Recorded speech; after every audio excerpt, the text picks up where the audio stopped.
Sawadee krap and good afternoon. Welcome to the International Virtual Forum presented by The Nation. My name is Jack Parinyarunprapan and I am looking forward to presenting today's topic of discussion to you. As the COVID-19 pandemic moves into the endemic phase, the world economy and several industries are starting to get back on their feet. Corporate management has shifted its emphasis to environmental concerns. ESG is one of these concepts that is entering the mainstream as a business model, focusing on a company's long-term success. Corporations are adopting ESG strategies to conform with international business practices and to follow ecologically friendly, socially conscious, and ethical standards that governments around the world have implemented. The Nation and the Asia News Network, or ANN, therefore, are pleased to host this virtual seminar on the management of companies in the next decade, with a focus on the environmental, social, and governance, or ESG concept, to achieving a sustainable future. The discussion is accessible on Facebook, YouTube, Line of The Nation, our media partner Nation TV, and all other social media platforms. Thai translation is also available for those who are attending the seminar via Zoom. Today's forum will bring together industry leaders, experts, and policymakers to discuss the challenges and opportunities that make environmental, social, and business more sustainable through ESG practices. Our speakers are from the Security Exchange of Thailand, Accenture Singapore, the Global Compact Network Thailand, SCG, Indorama Ventures, BIG, UNDP, UNDRR, and Adelphi Research.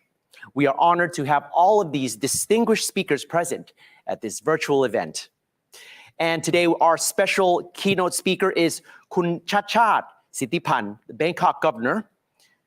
As we move on to our first section,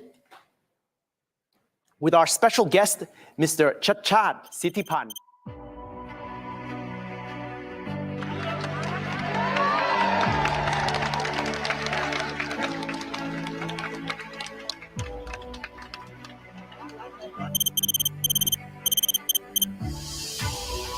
ผมก็อาสาครับเป็นผู้นำแห่งความหวังให้พวกเราทุกคนนะและผมเชื่อว่าเราทำได้ให้กรุงเทพเป็นเมืองที่น่าอยู่สำหรับพวกเราทุกคนนะครับมันไม่รู้สึกเหมือนกับเราชนะอะไรนะเหมือนกับเราได้รับคำสั่งมาแต่เหมือนกับเราเป็นสั่งให้เราทำงานอ่ะ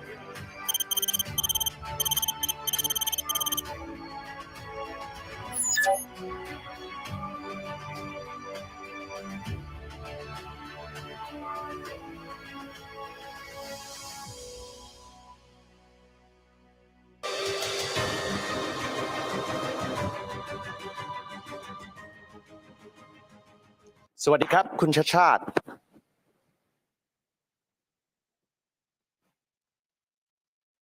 Everyone, today I will share you the experience of my short experience of how to make the city better by using the ESG strategy. Okay, I have a limited experience, only like a month, but maybe something I can share with you today. So first, what is the city? When you talk about the city, you might think about the infrastructure like transportation, but in fact, Shakespeare put it long time ago. What is the city but the people? So I think what the city is really is the people who live inside the city. Without the people, it's no longer a city. So I think we have to focus on the people who live in the city.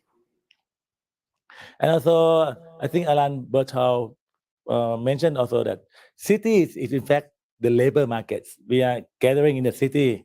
In fact, we search for jobs, for works. Without job, without labor markets, we no longer need to be in the city. So I think that's primarily focus the role of the city as a job provider.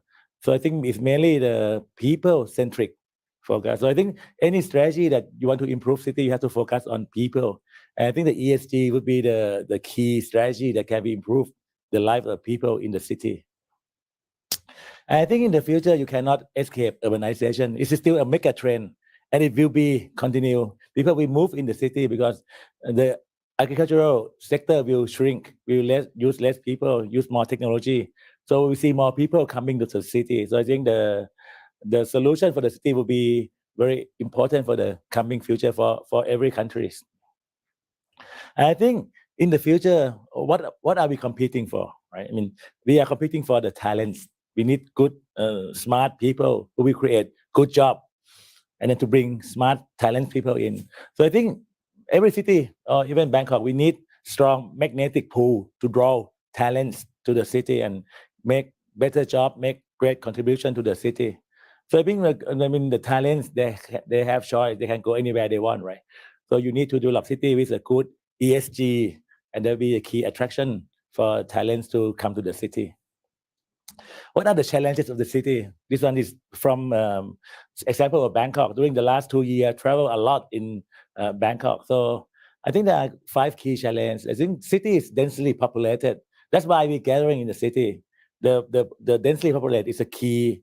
In fact, it's a key strength of the city, because when you are densely populated, you can provide infrastructure more efficiently and provide like mass transportation, electricity, water more economically, okay. So in fact, in the French term, long time ago, they have term commuting, working, and sleeping, right? So that's the key thing that we are doing in the city. We are commuting to work, and we go back to sleep. Previously, work and sleep together, right? When we stay in the shop house, we sleep in the top floor, and then we work in the bottom floor. But then we separate our residence from the office. So the work and sleep separate, and we have to commute. And I think now you can see that the distance of commuting become much longer, because we cannot afford to stay where we work. So we usually stay away from the work, and we have to travel a long way. And we have urban sprawling. The housing move away from the office, and you have to commute maybe by car or by bus or by public transportation. And this happened to Bangkok, right? I mean, you see, this is a Bangkok city, about 1,600 square kilometer, right? I mean, the center, this is the zoning of the city. You see the red is densely populated, I mean, like commercial area. And the yellow, the green, the yellow and the orange is more like residency area. So you can see that people live far away from the commercial area in the CBD. So we have to commute long way, and then it really make life miserable for many people. And this is the graphic show the housing or residency. The green and the blue show the housing and townhouse, and the red show condominiums, right? You can see the black line around it is the ring road, the outer ring road of Bangkok. So now if you are the first jobber, you can find a house far away from the CBD, maybe like 20 kilometers along the outer ring road. So that puts people away from the work, and you have to commute a long way, and then make life much worse for everyone. And you see the blue line, the blue dot is like a heat map for office space. We have like 9 million square meter of office space, but only in the CBD. So you live far away, and you have to commute inside the city every day. And you can see this. Next slide. See lots of traffic. You have to commute long way, right? So you sleep one way, commute, and you work in the CBD, and that's a problem of the densely populated and sprawling city. And in the city, you have specialized workforce, right? It's not like in the suburb or in the farming or in the agricultural industry. In the agricultural sector, you do everything by yourself, right? You do farming, you eat, and you are like self-sustained. But in the city, you are just like a gear in a big machine. So if the machine stops, your specialty might not be working in other jobs. So you have to depend on others to survive in the city, right? As I said many times, if you live in Bangkok, you don't have 10 baht. You cannot find the drinking water. So you have to depend on other people to work too, right? And in the city, there are many inequalities, right? Because we need like CEO to run the company, and we also need like the maid, the security guy to move the city too. So you have so many different type of workforces, and inequality is quite common in the city. This is a crowded communities in Bangkok. We have nearly 1,000 crowded communities in Bangkok, and usually they stay close to the work. So usually they stay close, so don't have to commute long way. But the living condition is quite poor, as you can see, right? This one is in Sukhumvit 1, which is in the CBD of Bangkok, right? So you still have these crowded communities, and this one is Thong Lo, also very high price area for residency, but you still have crowded community in this area, you see condominium next to the crowded community. We used to call it slum. And in the city, I mean, even we live close together, we are really physically separated, right? It is on Thong Law too, right? There's a clong, and one side is a crowded community. The other side is just new development coming, and they have a big wall separating between two of them. So they are live so close together, but they are really physically separated, and sometimes we don't really care for each other. Also, crowded community, when the housing come, they build big wall. The wall is not enough, so they have more fence up there and physically separate them. So this is a challenge of the city. We have to address how to live together with our neighbor. This is a cartoon by Kun Arun long time ago before the COVID. In fact, we have social distancing long before COVID comes, but we never realized it. But when the COVID came, I think we see this problem more clearly. I think the large challenges of the city, we have many vulnerable citizens in the city. You can see like the people who are disabled, the kids who have problem, the elderly that no one taking care of them all around the city. And this is a responsibility of the city to take care of them. So how can we address these challenges? I think we have 3 guiding policies for our strategies. I think the solution that we are providing has to be sustainable and have to be inclusive and have to be fair and empathy, right? So sustainability, what does it mean? It means that you don't compromise the ability of the future generations to meet their needs. So you don't use resources of the next generation now. So this is important, right? In the garbage in Bangkok, we use a lot of landfill for handling the garbage. But in fact, we are using the resource of the future generation because the landfill will create problems for the next generation, right? You have to be inclusive, right? I mean, I think the problem of inequality is a big problem. So when you think about the solution, you have to provide solution for everyone. We have a Bang Sue Grand Station, maybe the biggest train station in Southeast Asia. We have lots of train coming, high-speed train, like mass transit. But when you look at the people who still use bus, you have to still wait long line for the bus, So I mean, you have mega project that address certain group of people, but still many are left behind who are still using bus or van or the taxis, right? You still have many disabilities who cannot travel freely in Bangkok. If you can see Bangkok of footpath, still problem for many people who cannot travel freely by themselves, right? Have like the pole and you have like staircase that people cannot move by the wheelchair. So I think the solution for the city has to be inclusive, include everyone and don't leave anyone behind. And the solution has to be fair and empathy. I think this is important because you look at the problem, we have lots of, this is the housing on the canal, many canal, and this housing stay for like 40 years, but they illegally stay in the canal. But how can we treat them? Should we just evict them and let them go whatever they can and just forget about the 40 years that they live here? So I think we have to be fair and empathize them too. So I think government provides some solution for them, right? I mean, if you want to evict them, we find solution for them too. Find housing nearby that they can stay and they can find jobs and maybe don't change their life too much, too drastically. I think the solution for the city has to be fair empathy. So all these challenges and this guiding policy, I think we can use the ESG strategy to address this problem because ESG comes from environmental, social, and governance. I think our policy, we address 9 major policies, right? From security, healthcare, environment, transportation, management, infrastructure, economy, creativity, and education. And I think 9 of these, many of them is included in ESG strategy, right? I mean, if you talk about health, it's a social for sure because you have to take care, provide them basic needs. Environment is E. Management is surely governance. Creativity and education is social. So I think the ESG concept is embedded in our 9 basic strategies. For example, environmental issues, we start with a green concept, right? We try to plant 1 million trees in 4 years. I think when we start this policy, I think many people laugh at us, impossible, you cannot do it. So we start challenging. So after we announced the project for about 3 weeks, we have people who would like to join us. nearly 1.3 million trees already promised to be planted by many group of people, like the private sector, public sectors, and also the individual citizen. So I think we reached our target within 3 weeks from our announcing, and already 1 month we already planted nearly 40,000 trees already.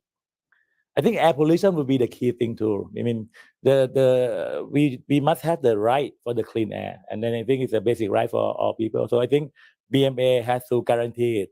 So I think the PM 2.5 would be the key policy that we have to implement. So we start by maybe doing more research on what is the sources of the PM 2.5 and start elimination, monitoring, and do forecasting, and also try to give protection to the people. So it will be a serious thing for the environment.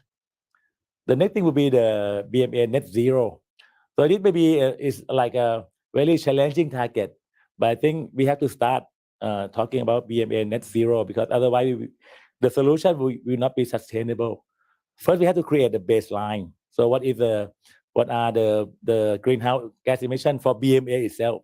So we calculate the baseline first, and then we start reducing it, maybe from the using of the vehicle, saving the energy, planting some more trees to offset the carbon release, and then also doing about the garbage and then the water treatment, so help preventing the releasing of the greenhouse gas to the environment. And we have to do like offsetting by planting more tree. So I think these are in the policy that we are trying to improve the environment of the BMA. And the social, I think the social would be the key answer to inequalities. How can you reduce inequalities in the city or in Bangkok? I think education would be the key thing. Inequality would be solved if the children getting better than their parents, getting better education, so you can find better job. And after the few generation, I think the situation will get improved and the inequality will be reduced. So I think we need to provide quality education for every citizen, basic right. And I think good health and well-being will be the key thing too. It's a key source of expenses. If you have poor health, you have poor well-being, you cannot get a good job, and then you come the vicious cycle, right? You become sick, you become low paid, and then all the way coming to and then make inequality worse. So I think the social issue will be the education and health care that BMA has provide. I think we have to promote equality in the social issues, but not only in the economy side, but also in the gender and other things, right? I mean, about the opinion, ideas, different in political ideas. So I think the city has to promote equality. So it will create more creativity, because in the future, I think the key for driving economy would be creative economy. And if you can promote the difference in the thinking, in ideas, I think you can create better economy in the future. Governance will be the key thing, and to provide trust for the people. Previously, I think what we do is a pipeline, right? You have a problem, the governor, okay, we order the deputy governor, I go to the permanent secretary, deputy permanent secretary, go to the head of the division. So it's a pipeline that connecting the problem to the solution. Sometimes this pipeline take like 2 months. You have good connection, you have good people, the pipeline will flow very quickly. But no one, you are like grassroots people, the problem will start at the beginning and go nowhere. So we changed it to the platform, from pipeline to platform, right? I mean, in the business sector, they have done this long time ago. They changed to platform. You see this, Amazon, eBay, PayPal, Airbnb, Grab. It's a platform. So how it works? You just throw the demand into the platform. You don't have to order anyone to pick it. Who see the demand will solve the problem, right? If you ask, you get a ride, you send to the platform, you want the ride. Anyone who provide the service see your demand. The first one who see it provide your service. So you need to order anything. It just go to the platform. Similarly, we do it in Bangkok, right? We call it traffic Fongdu. So we let the people send the problem or the complaint they have, right, with a picture and the GPS coordinate. So we know the problem on the map. And anyone like BMA officer who saw this problem and it's in their responsibility, they have to solve it immediately.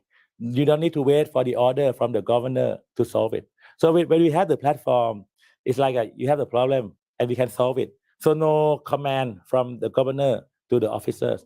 So within 1 month, right, we have nearly 70,000 complaints. The first day that we opened this platform, we have 20,000 complaints, and our website crashed. We didn't expect that many complaints in the first day, right? But we fixed the problem, and now 70,000 complaints, and we fixed it. Nearly 30,000 of them have been fixed without me ordering anything. So I mean, with good governance, you can really improve the quality of life of the people in the city. We also do the open data, right? Maybe it's the first time that Bangkok opened their budget for the people to see, right? So with open data, open Bangkok, you have more transparency, so the governance becoming better and more transparent. So that help create trust between us and the people of Bangkok, and that will be important thing for the future. And I think the main thing for governance is we have to be people-centric. You use people as a focus, and so we have the scheme to go every Sunday. We do a governor on tour to every district, right? So at the beginning, we go to one district. Next week, we go to another district, talk to the people and visit the communities, and we can see the real problem. So I think the ESG, as I mentioned, would be the key thing for driving, providing solution for the city. And I said earlier, city is the fact is a labor market, right? It's not us, BMA, who create the labor market. In fact, it's a private sector. So I think the collaboration among the stakeholder is very important for the future of the city. So, I mean, BMA is a public authority, right? So we have to talk to industry, academic, and citizen, and provide, we call it cooperative helix, like four groups have to combine together to provide solution to Bangkok. And this will be the key success for the future administration of Bangkok. You see, after we start 1 month, we visit many private sectors, many academic, and try to seek collaboration among them. And then I think many of them provide good solutions and ideas. So ESG would be the key thing that drive the city in the future, and they will be providing answers in many aspects. So I think I strongly recommend the city to adopt the ESG approach so that you can provide solution that is people-centric and provide solution for everyone. Thank you for your time. ขอบคุณนะครับคุณแจ็ค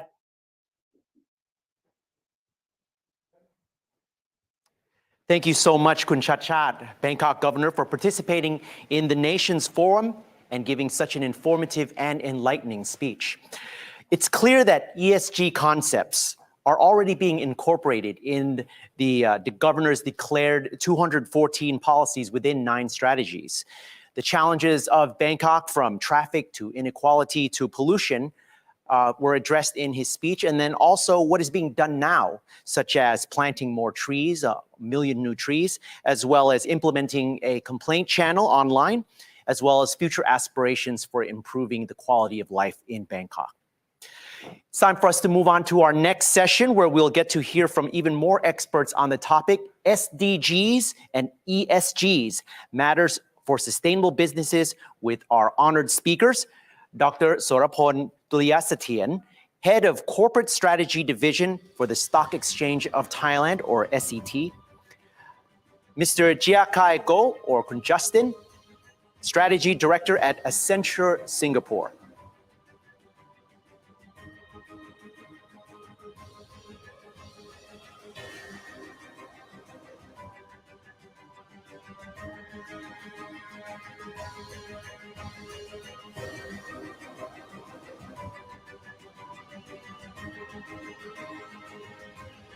Right. Our speakers have joined us via Zoom. Sawadee krap. Sawadee krap. Thank you very much for giving us the privilege of welcoming you to the virtual forum here on the nation. Let's get started with Dr. Soraphol. The SET is a center of improving and encouraging companies to practice ESG. Could you explain more about the situation in Thailand, and to what extent does the SET create a business and investor platform which facilitates a rapid adoption of ESG? As everyone knows, the sustainability or ESG is a global trend. It's not something that nice to have, but it's something that must have, that we need to do now.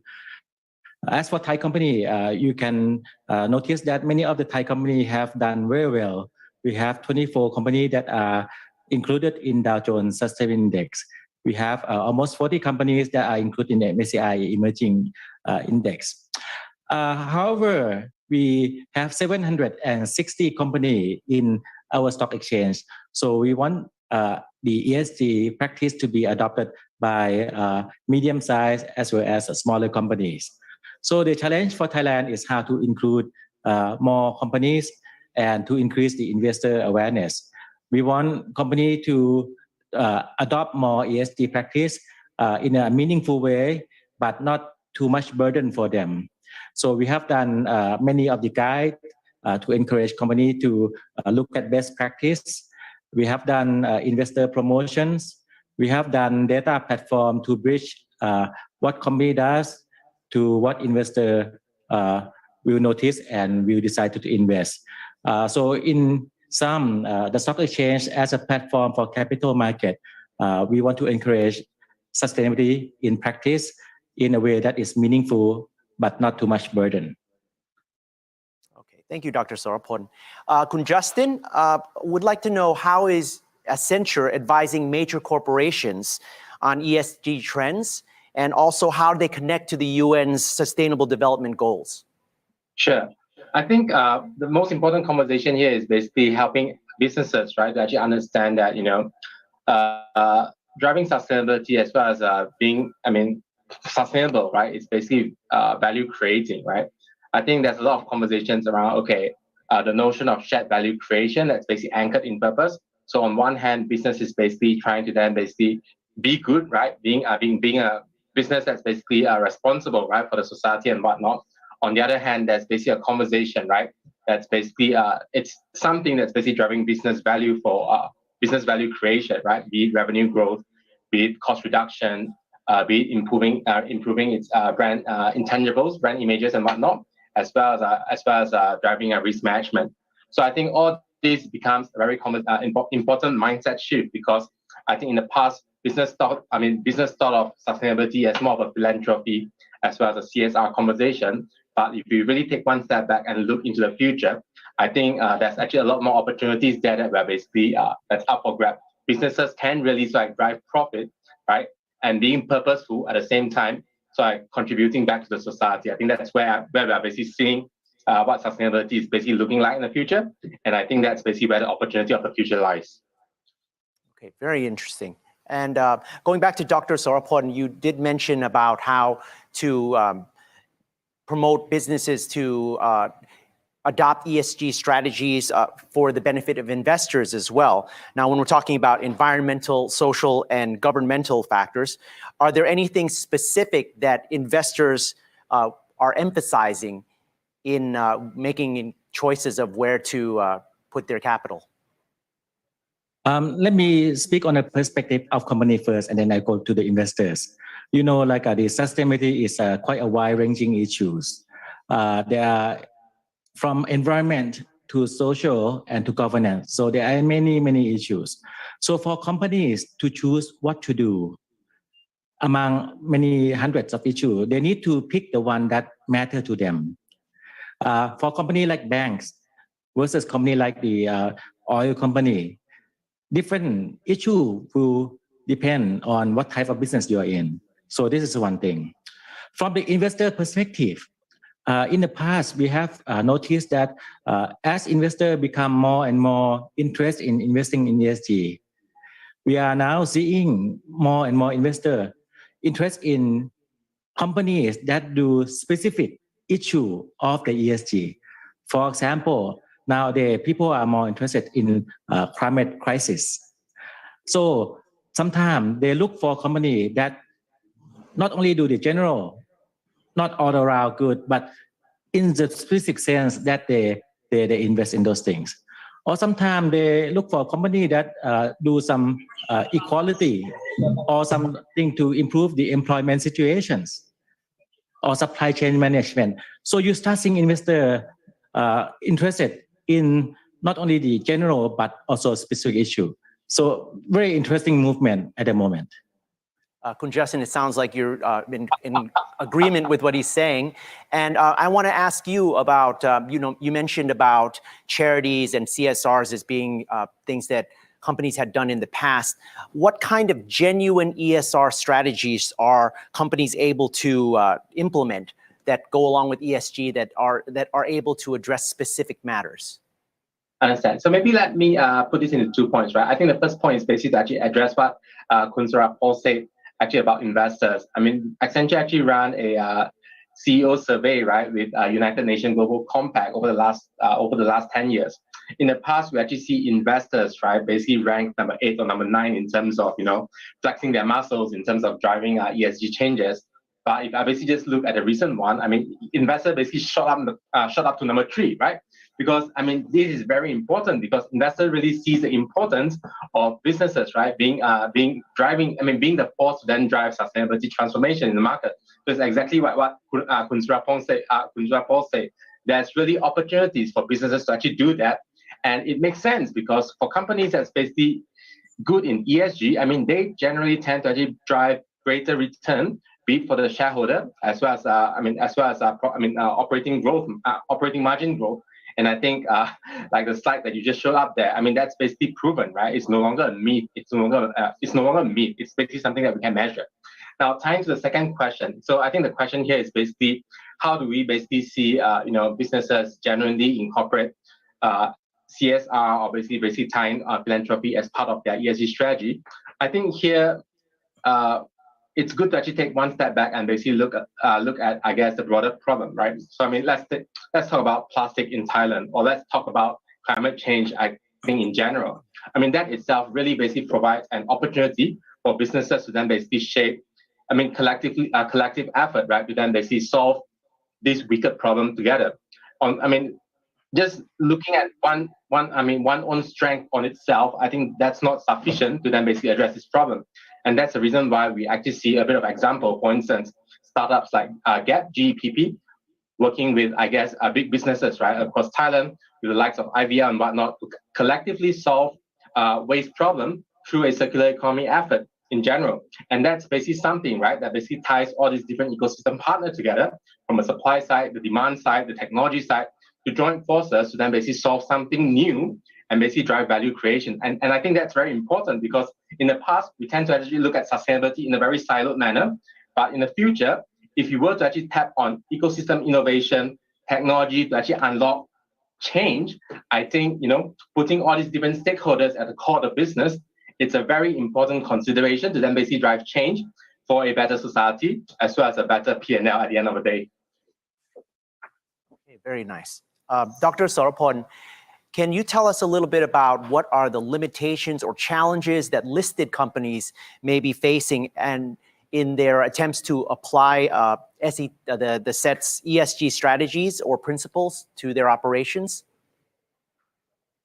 I think there are 4 main challenges. The first and foremost challenge is you need to have the tone from the top for the ESG to really working.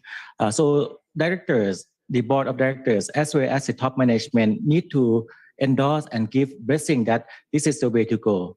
I have seen many examples that for companies that have successfully done, they have not only have tone from top, but they also have the public commitment by stating, for example, the goal that they want to, for example, net zero by whatever year, or to encourage diversity, for example. So tone from the top is the number 1 challenge. The second is that you need to build in the sustainability into the strategy and the culture of organization. Many times, the sustainability issue is designated to one BU or one department within organization, and that doesn't work. The way you want to work is that you need every element, every function of an organization to work in sync toward the same goal. And there are many smaller projects that it can be done by many functions. It can integrate toward the bigger goal that the company set. So the second challenge is, of course, to have it built into the strategy as well as the culture. And the third, I think is quite important, is to have some sort of data, the way that we can monitor. It's very difficult to implement something, and when someone report back, say, oh, we did that, and we don't know what is the outcome, or how can we improve, or have we improved anything? So the data platform is very important, both internally and very important so for the investor outside to know that the company has achieved. People now are worried about greenwashing, and the way we can have reliable data, that's a way to demystify that the company really do the sustainability correctly. And I think the last challenge that in fact, any company would have is that there are emerging trends in sustainability issues. As I told you that now people are focused on climate crisis. But there are other trends that are picking up. For example, cybersecurity risk, diversity. So companies need to keep eye and watch what do investment community pay attention to. So emerging trend, if the company can catch that early on, they can implement that and incorporate into strategy and culture early on. So these are the 4 challenges. Okay, thank you, Dr. Soraphol. I do appreciate that you addressed the issue of greenwashing, which had been something that had been cropping up a lot in the past. Justin, I want to ask you, we're talking here about strategies or methods that these large listed companies have been able to implement in their ESG strategies. What about MSMEs or micro SMEs that are smaller operations, more agile, nimble, but smaller teams for the most part? How would they be able to apply these ESG strategies in their own operations? Yeah, so thanks for the question, right? I think, and that's a very important question indeed. Especially if I basically come from a Singapore background, there's basically a conversation around how do we then basically make sure that as part of that sustainability transition, we don't forget about those that's basically micro, those that's small and medium businesses, right, along this transition journey. So very relevant question indeed. In terms of what are some of the strategies that one can adopt, I think the first thing is really around making sure that you understand what's the value, right? Or basically what's the value, how do you basically link value, right, to sort of like your sort of like business entity, right? So for instance, some of the small medium enterprises, today they are basically heavily exposed to, let's say, the use of energy, coal, for instance, with the recent Russian war and whatnot, or basically IT-related footprint, right? So having a bit of that perspective basically helps them understand that, okay, here's basically my sustainability strategy. I think here are basically some of the important topics that I want to actually focus on. How do I then basically link that to my P&L at the end of the day, right? If, let's say, renewable is basically more or less the same price as electricity, right, from the grid, should I basically then pivot towards renewable so that I'm basically less exposed to future energy volatility, for instance?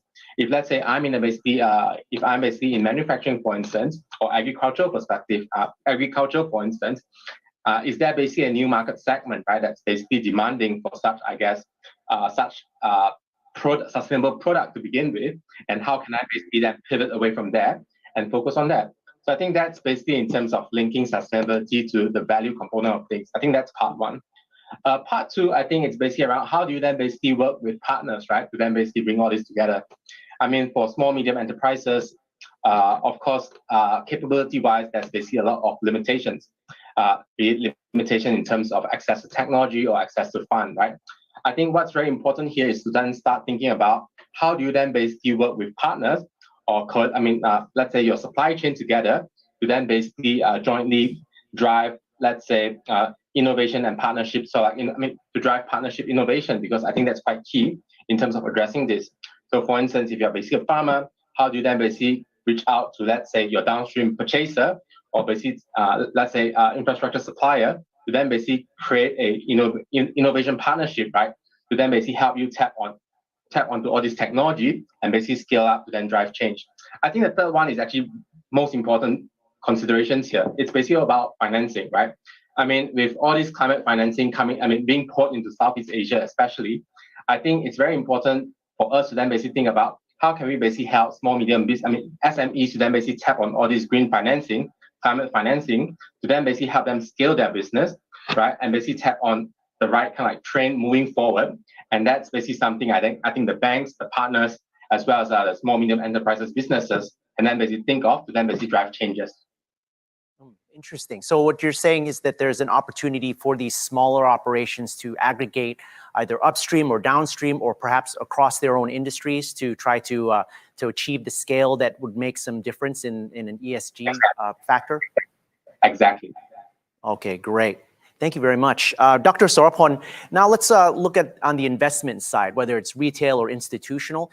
If you have parties who are interested in investing more sustainably, taking ESG into account, how would you advise them to make this a part of their decision factors? I think what people or investors should view ESG is something that can help them manage risk. Because if companies do not take care of environment, social, or governance risk, something could go wrong, and that could backfire into the companies being acceptable by the social, and that will obviously reflect the bottom line of the company. So ESG is something of a long term. It's something of risk management tools to ensure that investor will benefit from investing in company that look at every issues, taking care of all the risks. It's like a checklist for companies to do. So my advice for companies is to adopt them and use it as a tool. Don't use it as you're forced to. Use it as a tool to find opportunities, find niche, find a way that you can make sustainability and the business go hands in hand. There are many good examples, and we don't have time to cover at today's sessions. And for investor to look at company how they adopt the ESG into their own operations, because obviously it's what you do that matter. So that's my little advice. Thank you. Okay. Dr. Soraphol, adding on to that, what about for investors who may have reservations about investing into companies that are very proactive in ESG efforts? Maybe some of them would be concerned that this would affect their return on investment as comparison to investing in traditional firms, and maybe they could be a bit dubious about whether companies are truly ESG. How would your opinion be about that? If this question were asked maybe 5 years ago, people would say like, how much it costs to do sustainability activities. But the question being asked now, I think the mentality has changed. You can see the investment committee, the big funds have allocated money to invest in companies that do sustainability. And this is not because it's something nice to show, but it's something that they recognize that company that has adopted this sustainability, they tend to survive throughout the disruptions or any issue that emerge that are of social concerns. So I think the question now is that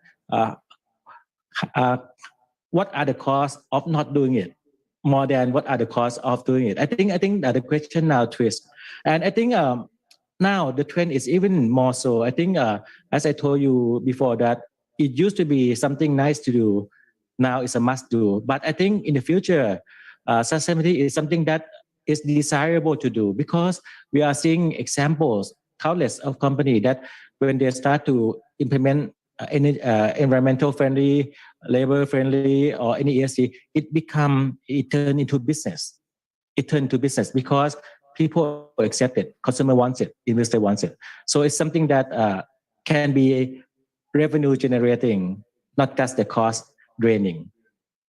Justin seems to be in agreement with that. Could you perhaps elaborate a bit more on that, about what are these motives that would drive companies to be more sustainable? Absolutely.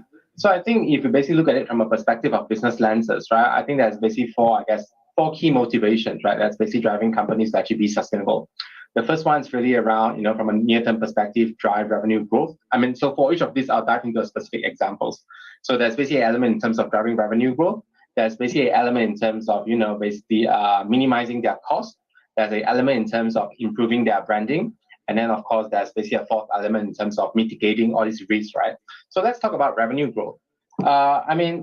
As consumers then becomes more sustainability conscious, right? I think there's basically an emerging market space or basically segments of consumer that's actually willing to actually buy all these type of products.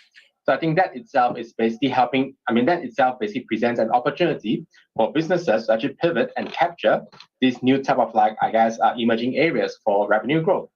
I think there's also an element in terms of, okay, if I know from a B2B perspective, companies want to then basically buy net zero outcomes.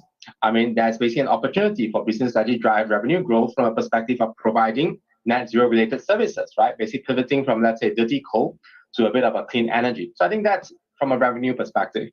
From a cost perspective, I think I've covered a bit of that earlier.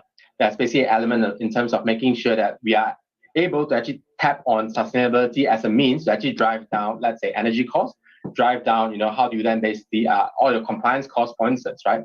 So I think that's a cost component.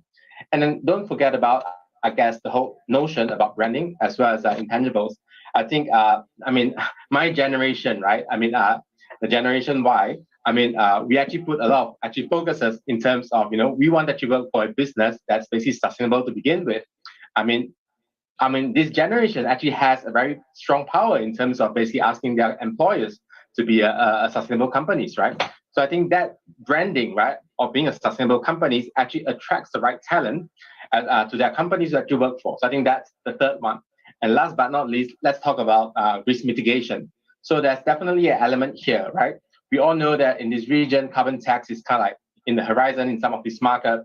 So being able to actually manage your company or basically look at company from a sustainability perspective also helps you to then basically mitigate, right, all these potential issues linked to, let's say, carbon tax or basically labor shortage, right, along the supply chain. So I think these are basically the four, key motivations that I see businesses in terms of, being sustainable or trying to be sustainable, and their motivations.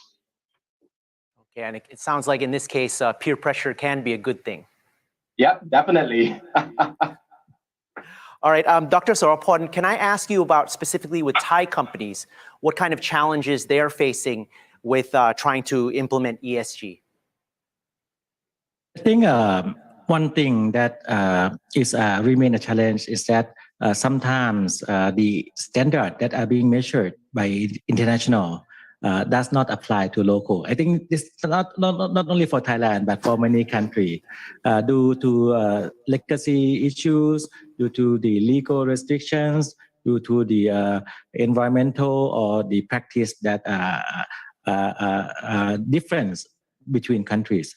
So something like this, we kind of need to involve, to voice out to investors to understand that sometimes maybe if you pay too much attention to the score or the grade that are being graded, you may not see that we actually doing it, but we are being measured at the standard that are not applicable. So for local company, for Thailand included, this remain to be a challenge, and it takes some time to for the international investor to understand. Okay, and do you think that the messaging when it comes to companies in Thailand that are trying to implement ESG, we mentioned about peer pressure. Is there any outside pressure that is helping to drive this? There is outside pressure, obviously. For Thailand, the stock market, for example, we have the trading value, 40% is from international foreign investors. So obviously, anything that the global standard we also absorb and into the Thai environment. So Thai company need to look out and also try to adopt as much as we could. And more importantly, I think another one that remains a challenge is a language. Because, for example, when we do reporting, most of the reporting are written in Thai. We need to make it international in English, and even more so, it need to be machine readable. It need to be read by machine because sometimes investment committee use AI to assess the report. They have thousands of companies to consider, and we need to have that ready for Thai company. I may have to leave, but I think thank you very much for the questions. Dr. Soraphol, thank you so much for joining us, and we appreciate your time.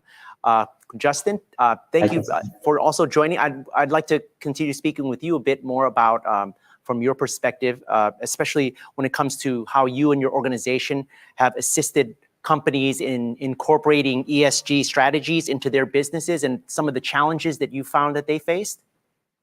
Yeah, sure, absolutely. So I think Accenture actually works with, I think, a lot of companies, right, on different parts of, I guess, sustainability strategy development all the way to execution, right?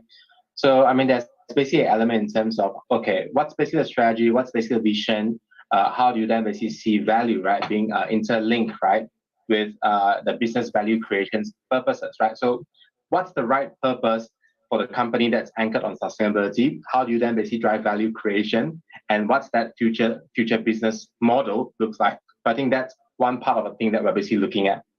I think there's a second component that's basically linked to, let's say, consumer and growth perspective. One example here is basically we work with a Southeast Asian utility company, for instance, to then basically see, okay, knowing that energy transition is basically part of, I guess, the emerging factor or emerging driver in the market, how should how should the utility company, right, then basically ensure that they are basically positioned correctly, positioned rightly for the future that's basically being considered here. That's an element in terms of how do I then basically make sure that the utility network is basically capable of serving a lot more renewable capacity. How can basically that, so like our future market model then basically take into account of prosumers and the likes of electric vehicles, right, into the system. So I think that's a bit of, I guess, that consumer and growth type of like conversation. On a people and culture perspective, I think that's a very interesting one because with sustainability, I think we then basically see a shift, right, in terms of, I guess, workforce as well as jobs, right? I mean, maybe a petroleum engineer in the last, 20 years ago is basically a very famous job position. But I think moving forward, maybe a solar engineer then becomes something that's very important, right? So that's definitely an angle in terms of how do we basically help companies to actually find new type of, like, I guess, green jobs or define the green HR skill sets required for this future sustainability market. And of course, don't forget about, I guess, IT and technology, right? I mean, Accenture basically works as a IT technology digital company. I mean, a huge chunk of our focus here is basically to see how can we basically bring the power of data, the power of technology and platform to then basically help drive sustainability outcome. For instance, machine learning, data, digital twin, how can we basically tap on all this, right, to then basically enable greater performances in terms of business processes as well as a technology outcome. And last but not least, let's talk about supply chain and operations. I mean, this is basically a very important factor because this then basically allows, this is basically an important part of business because as we drive towards a net zero world, for instance, having that right visibility in terms of supply chain resiliency becomes a very important topic here. And Accenture plays a part in terms of helping businesses, right, to then basically figure out how can we then basically bring in the right kind of information, the right collaboration partner to then basically make our supply chain a lot more a lot more resilient as well as sustainable. So those are the things that we are basically working on. Now, of course, challenges, I think there's a lot of those, right? Depending on which sector you're looking at, depending on which kind of business or client context that you're looking at, it basically comes in different forms of challenges. I think the first part, so I've never been into a conversation of sustainability that really bores people. I think a lot of time it's really around how do we then, the challenges would then be around how do I then basically work, bring all these different parts of ecosystem players together to then basically jointly solve something that's new. Like for instance, when we talk about waste, right? Waste in the past has been very linear, right? You actually dump your waste down, someone collects, and you then basically throw it around. You then basically have it sent to, let's say, your waste sorting facilities, and then basically to have that disposal. But in today's context, when we are basically talking about waste, I think there's a conversation around how do we then basically work with all these different ecosystem partners to then basically jointly find a common theme and common purpose to then solve for. So I think that's a very exciting challenge that we are basically solving for, and that's something that I usually hear very often. I think, of course, the element of technology as well as investment, that's always a challenge, but I think in today's day and age, as long as you are able to then quantify or articulate what's the benefit of all this can then be naturally solved easily. I quite like what Kun Sittipunt just shared just now. I think it's basically a question in terms of what's the cost if we don't do this rather than the cost of doing this, right? So I think having that lens in terms of shaping your business case becomes a very important conversation here as well. Oh, thank you very much. You do raise up a very interesting point. We're talking about different sectors. We also have issues about language, about different cultures. Do you think it would be possible to eventually develop and adopt a sort of universal ESG language? And if so, what do you think that would look like? So, I mean, I'm a very big advocate for, UN's SDG, right? I mean, Sustainable Development Goal. I mean, that's basically a very universal type of framework and outcomes in terms of, where do we want to then basically go and what it needs to be. So I think as part of SDGs, the Sustainable Development Goals, there's basically 17 of them. Each of them are quite well defined. Each of them actually comes with specific indicators behind the scene, right? So it basically is a very good start in terms of articulating what are we trying to drive from an outcome perspective and how do we then basically start measure. And the good thing here is that all this SDG is actually comes with metrics and indices, right? That can be measured, and this is actually measured at each country's at a country level, right? So countries statistical bureau actually plays a part in terms of consolidating all this. So it basically makes sustainability, right, anchored on common language, i.e. the SDG, and that's basically a common measurement framework at the national level, i.e. for instance things that you actually see on the right hand side. So I think that's basically the framework as well as measurement. Now, from a private sector perspective, we are a lot more familiar, right, with the whole ESG conversation. I think that's also showing very signs and trends, right, that's basically working towards a common denomination, right? So if you basically see the likes of, let's say, GRI, TCFD and whatnot, there's basically a conscious effort, right, where all these different frameworks or basically methodologies are basically working towards a common definition, are basically making sure that they work in collaboration, right, to then come out with something that's basically common for all. So yeah, I know in the past it has been very difficult, right, to then articulate what does sustainability actually mean. But I think with effort from the likes of SDG as well as all these, sustainability performance management framework type of companies, this framework organization, we are basically seeing a unifying metrics standards to then basically that's basically emerging, not so far in the near future. All right, thank you so much for that very enlightening discussion.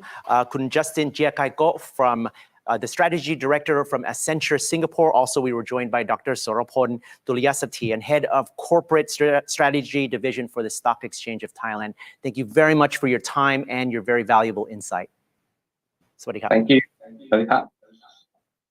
All right, and that was very interesting discussion from both the market side, from the set, and also from a consultant who works with all the major corporations about how these strategies are being implemented. Now it's time for us to move on to our next session, where we will talk about net zero in action, reduce your carbon footprint. Today we know that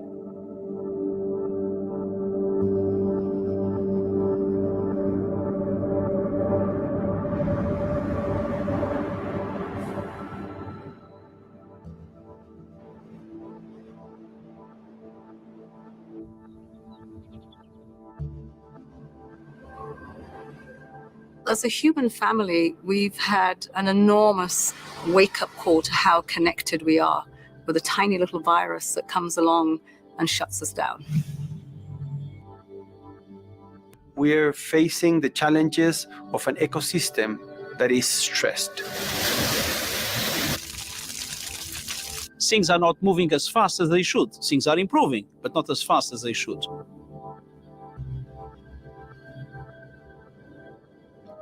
20 years ago, a small group of United Nations and business leaders came up with a visionary proposal. I propose that you, the business leaders here gathered in Davos, and we, the United Nations, initiate a global compact of shared values and principles which will give a human face to the global market. The mission of the United Nations Global Compact is to mobilize companies around the world to align their operations and strategies with 10 universal principles in the areas of human rights, labor, environment, and anti-corruption. We are united across the globe, for the globe. We're united despite our challenges, no matter how daunting the task may seem. We are united by possibilities because this is bigger than one business, because we are better together. We all have the same job. We are united in the business of a better world.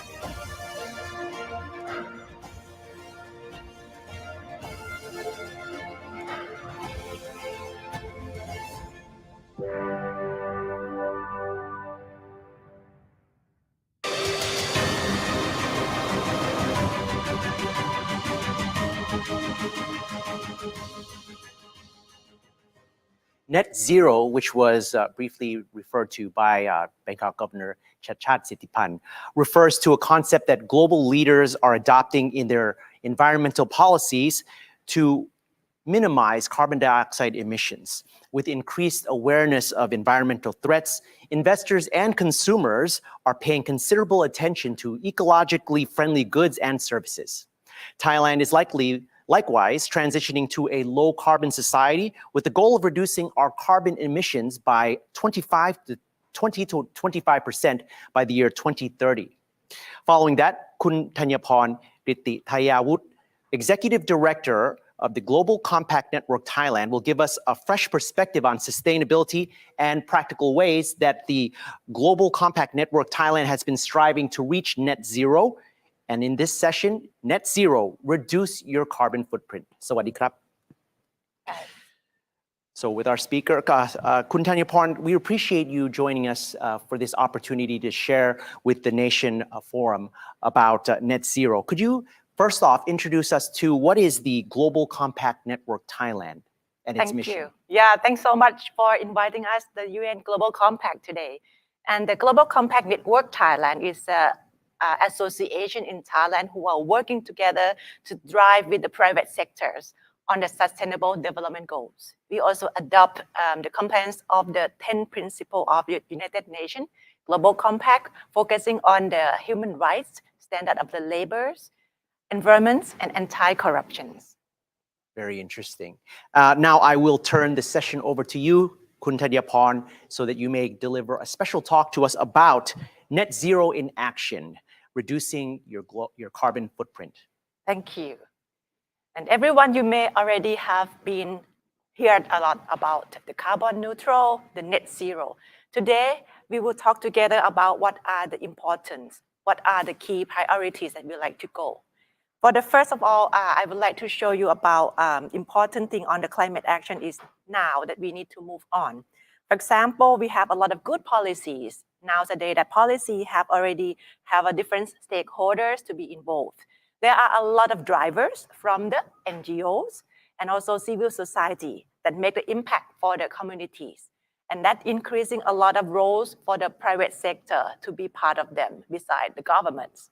And we would like to have these clear actors to focus on what are the new opportunities, not only for the climate change that impact to us, but the climate change also the new business opportunity for the investment. Think about the investment. I'd like to highlight a couple of the business in Thailand that already move ahead for the investing opportunities area. For example, on the food sector, part of the food we can consider about the smart farming and the precision of agriculture. How about the sustainable packaging from the agricultural waste that we could turn those up value to be the packaging?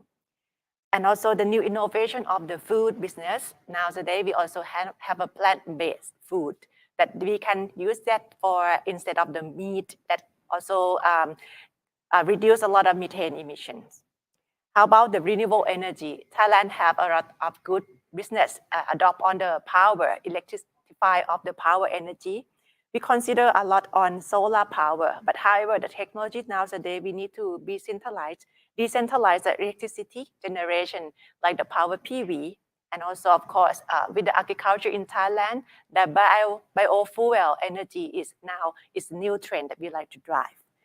On the transportation, smart mobility platform and electricity vehicle, we consider about the EV is an innovation, but how can we transform the country to be the factory of those EVs? But last but not least, about the service in Thailand, we would like to be the part of the tourist medical hub. We would also apply the technologies for the medical and wellness tourism, eco community-based tourism, and of course, that could help us to reach out for the people in Thailand whom may not able to count the carbon footprint, but in the future, they would able to sell the business. Not only that, the tourists in Thailand are very popular for the nature, but we can claim how much the carbon footprint that we can reduce once our tourists arrived. So next, I'd like to highlight more about the climate. We consider about climate change is very important topics, and that very good topic that we need to consider the current rate of the emission. By the year 2050, it's estimated that we would reach a temperature around 3 degrees Celsius, not only by the 1.5 degrees Celsius, we consider that we can even worse to be 3 degrees Celsius. And what does it impact to us? We consider that if we even produce a lot of emission nowadays, continue with the same rate, that high temperature, 3 degrees Celsius, I think we could not live or survive in that mode. Though we would like to reduce the carbon emission, or we have another word that had we heard about the net zero emission. Actually, what does it mean? In this important topic on the concept of relate to the climate change, this actually, we want to stop the global warming. We have to stop the emission greenhouse gas. However, it's easy to say, but it's not easy to do. At this point of time, it is very important that completely eliminate the emission from the human activity is not possible at all. So net zero is necessary to do because it's essentially referred to the idea of activity, the balancing of the greenhouse gas emission through the action and removal of the greenhouse gas from the atmosphere is possible. You can imagine about the trees, oceans, carbon farming. So far, those are every molecule of the greenhouse gas we put into the atmosphere. We sequester them and causing net, bring them to be the zero. And that means that we bring the net zero emissions. So from the IPCC report that had been published recently in February this year, this report has been emphasized the impact of the climate change that which affect a lot of the society as well as the biodiversities. We are aware about those that has an interconnectedness between the human civilizations and also the nature ecosystems. 45% of the world population, or over 3.5 billion people, has classified as a very highly vulnerable of the climate change consequence. That include people in Thailand as well. That alarm has already brought out from the report that already written. We can think about this is a real impact because of the climate change. It's not the hypothetical or it's not the futuristic idea anymore, but it's something that which bring a lot of experience to the people nowadays. Many people in the planet already affected by that. So far, we think about the opportunity in the future that how can we achieve the net zero by the year 2050. The world had changed a lot, and we can reduce the carbon emission by having about 48% of the carbon annual greenhouse gas emission reduction early by the year 2030. That help us. We need to have that carbon dioxide removal. If we could remove the carbon dioxide from the air, that of course we could help both of the nature. And how to remove the carbon dioxide from the air? We could think about we can remove by the nature naturally or artificial method. To achieve the net zero as quickly as possible, this is a report of emphasize the greenhouse gas emission is easy to do by using the greenhouse gas reduction as far as effective more than the greenhouse gas removal. That means the fossil fuel must to be phased out. And also the alternatives such as solar and the wind energy, green engineering and electricity of the vehicle is very important and very crucial. So as always in the history, we think that we could do as a humankind that we would like to drive the new history for the world. However, we do it to help reduce the carbon, but it's not fast enough anymore. We need to do it in reality. That the climate change, we also consider that impact in Asia is impact the economics. Climate change is projected to have a number of series to the economic impact. How about the crisis in Thailand? It was calculated approximately that not only by the country, but in the Asia, in the level of ASEAN, Asia Pacific, if we have a water-related impact, climate change on all sectors of economics, is projected to reduce the greenhouse gas emission and reduce the GDP based on the approximately about 1% of the high-income country will be affected.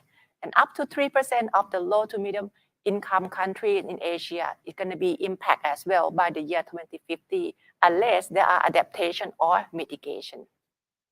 So far, we consider that it's very important that we would like to have the majority of the business leader have the basic maturity in the transitions.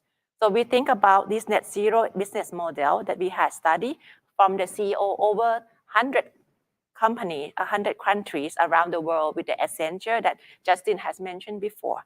The climate crisis is outpacing the speed at which the business leaders are shifting to the net zero model. And we had studied this and we consider that message from the business leader, like leading executive, is very clear. CEOs who are not shifting the net zero business model are putting their business at the risk. So if you know these are the risks, could we avoid that? Yeah, in the developing net zero business model, we have heard that 60%, 65% of the CEO globally say that they have already started achieving advancing of the net zero business model and provide the solution already. So this company also consider the annual renewal over the $1 billion already along with this journey. And that's good enough that 75% to 78% of the CEO of the largest company in the world already say that they have begun advancing the net zero business model and solution.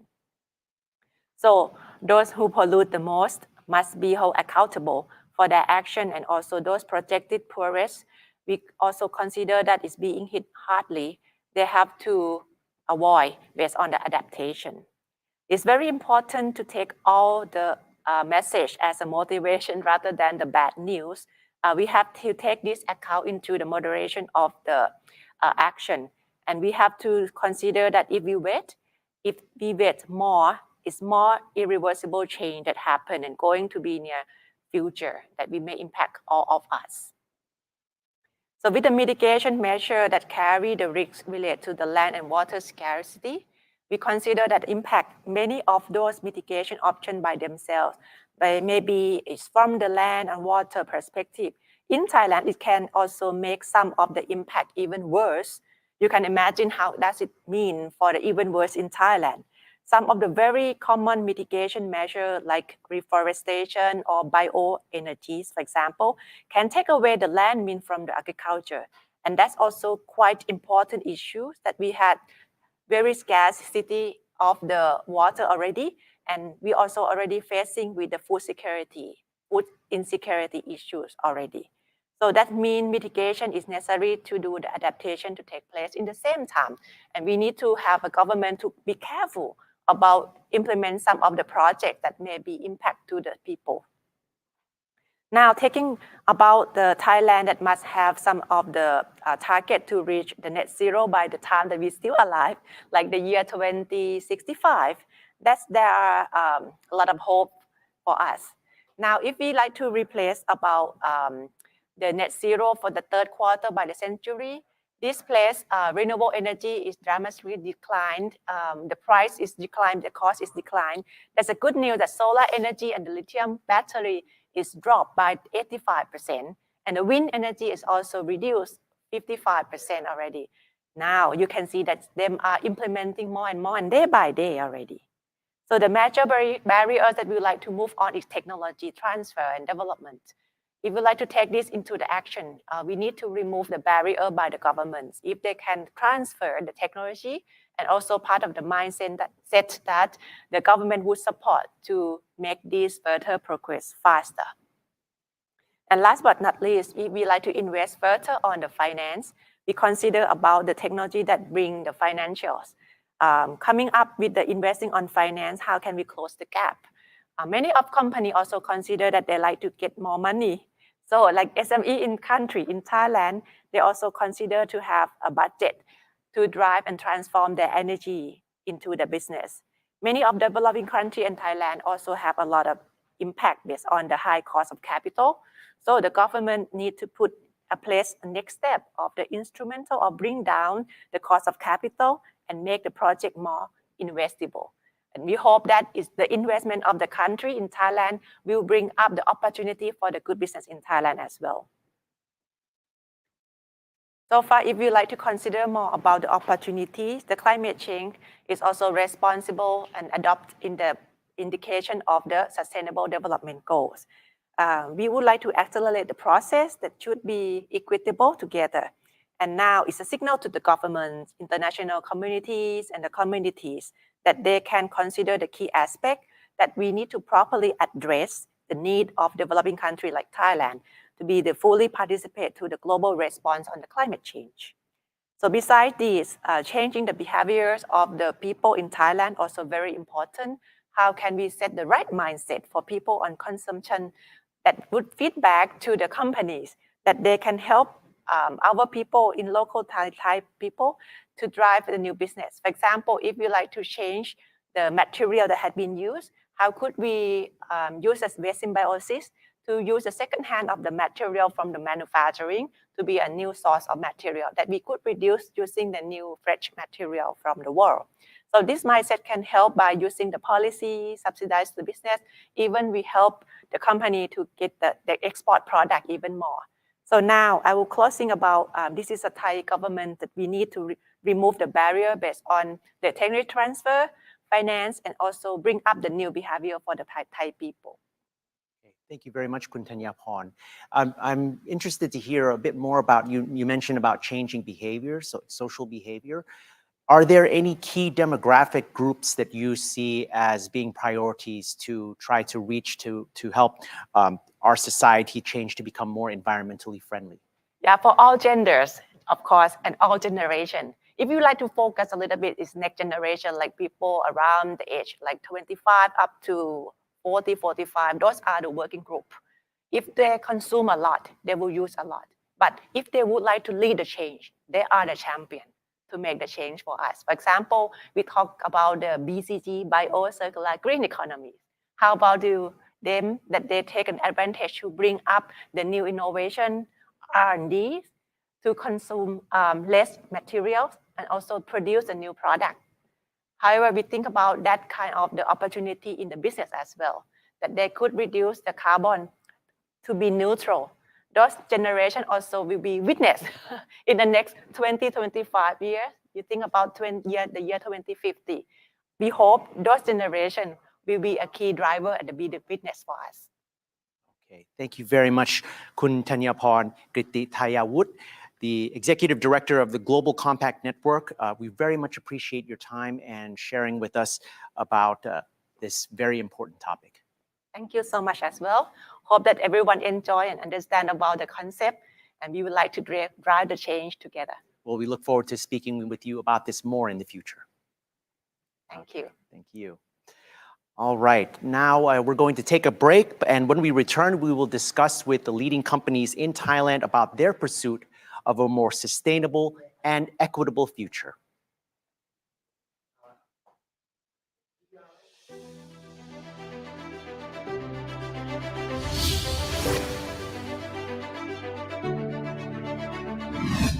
The nation is entering its 52nd year as a leading English language content provider with a professional team committed to the concept of connecting Thailand to the world. Featuring 4 key areas of content: current events and politics, foreign news, business, and lifestyle. The nation is reaching all generations of readers. We also offer a variety of video content that matches viewers' interest through Voice of the Nation, exploring latest issues with in-depth interviews with key figures in politics, the economy, society, arts, and entertainment. Business Story, seeing the insight of business from the vision of C-suite executives from all industries. The Nation Explainer, offering simplified and concise understanding of complex issues in the form of short video clips that generate both traffic and brand awareness. No lifestyle. Coming soon, a new lifestyle program featuring selected scoops on international lifestyle, eat and drink, travel, worldview, latest events and activities fresh every week. To serve the needs of the public and private sectors, the nation is planning to organize national and regional events soon, including seminar Redefining the Future ESG in Thailand, Thailand Metaverse Expo, the country's largest metaverse event of the year, World Film Festival, an event that will put Thailand on the global arts map and tap its soft power. Catch the latest trends and updates with the nation, connecting Thailand to the world at worldwideweb.nationthailand.com.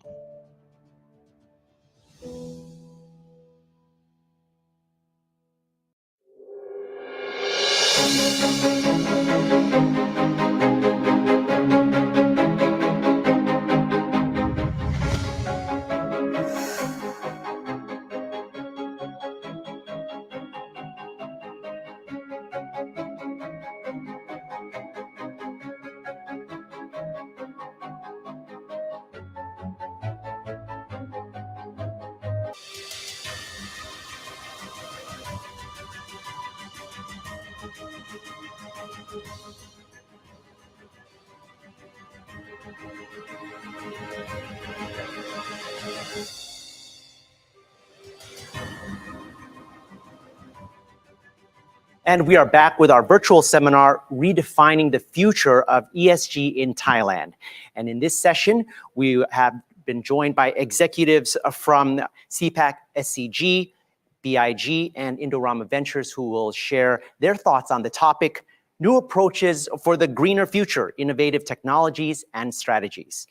Joining us today here are Kun Wirakon Saitep, Digital Construction Director for the Concrete Products and Aggregates Company Limited, or CPAC SCG, which is a provider of development or comprehensive construction solutions and is also an advocate for social responsibility. Also joining us today is Kun Piyabuth Jarupen, Managing Director of Bangkok Industrial Gas Company Limited, or BIG, a leading global industrial gas company who provides integrated industrial gas solutions with best-in-class safety and reliability. Sawadee krap. ครับ สวัสดีครับ สวัสดีครับ สวัสดีครับ. Possibly joining us a bit later would be Kun Anthony Watanabe from Indorama Ventures. But for now, let's get started with talking a bit about your viewpoints on ESG and also what you feel the ESG plans are and your ideas about how you plan to move forward. Starting with you, Kun Saitep.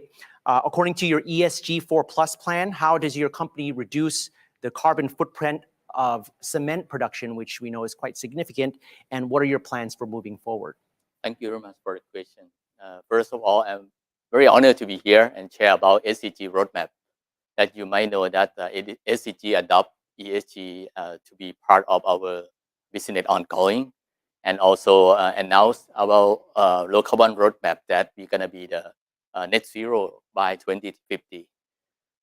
First of all, in the business that I'm working for in cement and green solution, we also like one of the most carbon emission business, and we have the low carbon roadmap. We call 7 levels that we establish the low carbon roadmap with Global Cement and Concrete Association. It is the global player who draw the roadmap in cement and concrete business. We have 7 levels. You may see about how to reduce carbon in process, and also carbon in products, and also low carbon in terms of the construction. There are 3 categories that we are doing now. And also we have like the process, 7 levels that we call like the how to reduce the clinker content in the product, and how to do the carbon capture, and how to reduce the carbon in construction industry. For instance, like smart design, effective design, and also use the low carbon product in the construction, that we have to work with the designer, the developers, and also the constructors. This is the roadmap that we are planning and announce to the public, that SDG gonna do that, and everyone in the company has to comply and has to think about low carbon economy that we're gonna go and active in the future. All right. Yes. Thank you very much, Kun Saitep. Before we move on, I'd like to invite to join us here Kun Anthony Watanabe from Indorama Ventures, the Vice President and Global Head of Environmental Sustainability. Hello, Mr. Anthony. Jack, and greetings, fellow panelists. Nice to be here with you via technology. Thank you very much for joining us. We were just talking a bit about the roadmaps for each organization with regards to implementing ESG strategies. We've heard from Kun Saitep. At this point, maybe I can ask you, Kun Anthony, to give us your company's roadmap in incorporating ESG in your strategy. Sure. We have a 6-pronged approach that goes from, I would say, very mature active areas like our eco-efficiency projects across our 140 factories around the world. So these are energy efficiency, water efficiency, waste efficiency. We track them on a data basis. We have a set of guidelines for our site heads. They need to have a 7-year payback and an internal carbon price of $20. And that's what they use to see if this project makes sense. So that's at 1 o'clock under green projects. And then as you go clockwise, it gets earlier stage. So renewable energy, for example, we have a lot of renewable energy generation in Thailand and India.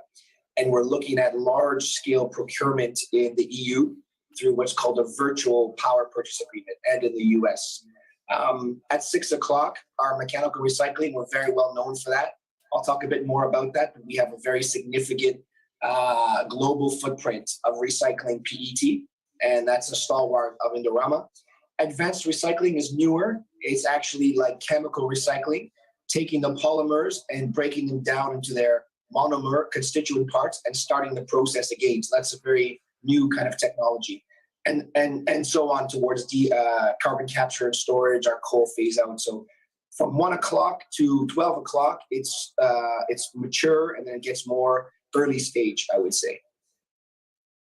Okay, thank you very much. Kun Piyabut, how about you? Can you tell us a bit about how BIG is incorporating ESG in your strategy? All right, thank you very much. Very glad being here. BIG, actually our product is coming from the air. So you guys thinking, how cool is that? So we get products from the air. So we defining ourselves as the climate technology company. So you can see products like oxygen, nitrogen, those kind of stuff, hydrogen that we have done here. And basically what we are doing is to provide the innovative solution. So our fundamental is actually, you can see that oxygen during the the pandemic last year, we provide oxygen to COVID patients and community. So our pillar of the ESG, basically we have the ESG matrix. So simply call grow, the first pillar, second pillar, conserve, and third pillar, care. So grow, what we mean is that we're growing the business by provide sustainable offerings to the customer. Believe it or not, currently our close to 60% of our revenue coming from sustainable offerings. So the products that we provide to the industries and help them become more productive, energy efficient, and sustainable. Conserve, normally in the process of separating air, we don't pollute anything, but we consume electricity, and that's fossil fuel. So what we're trying to do is that, what is the alternative electricity that we can consume so that we can reduce the consumption of electricity, thereby reducing the amount of fossil fuel. The third pillar is care.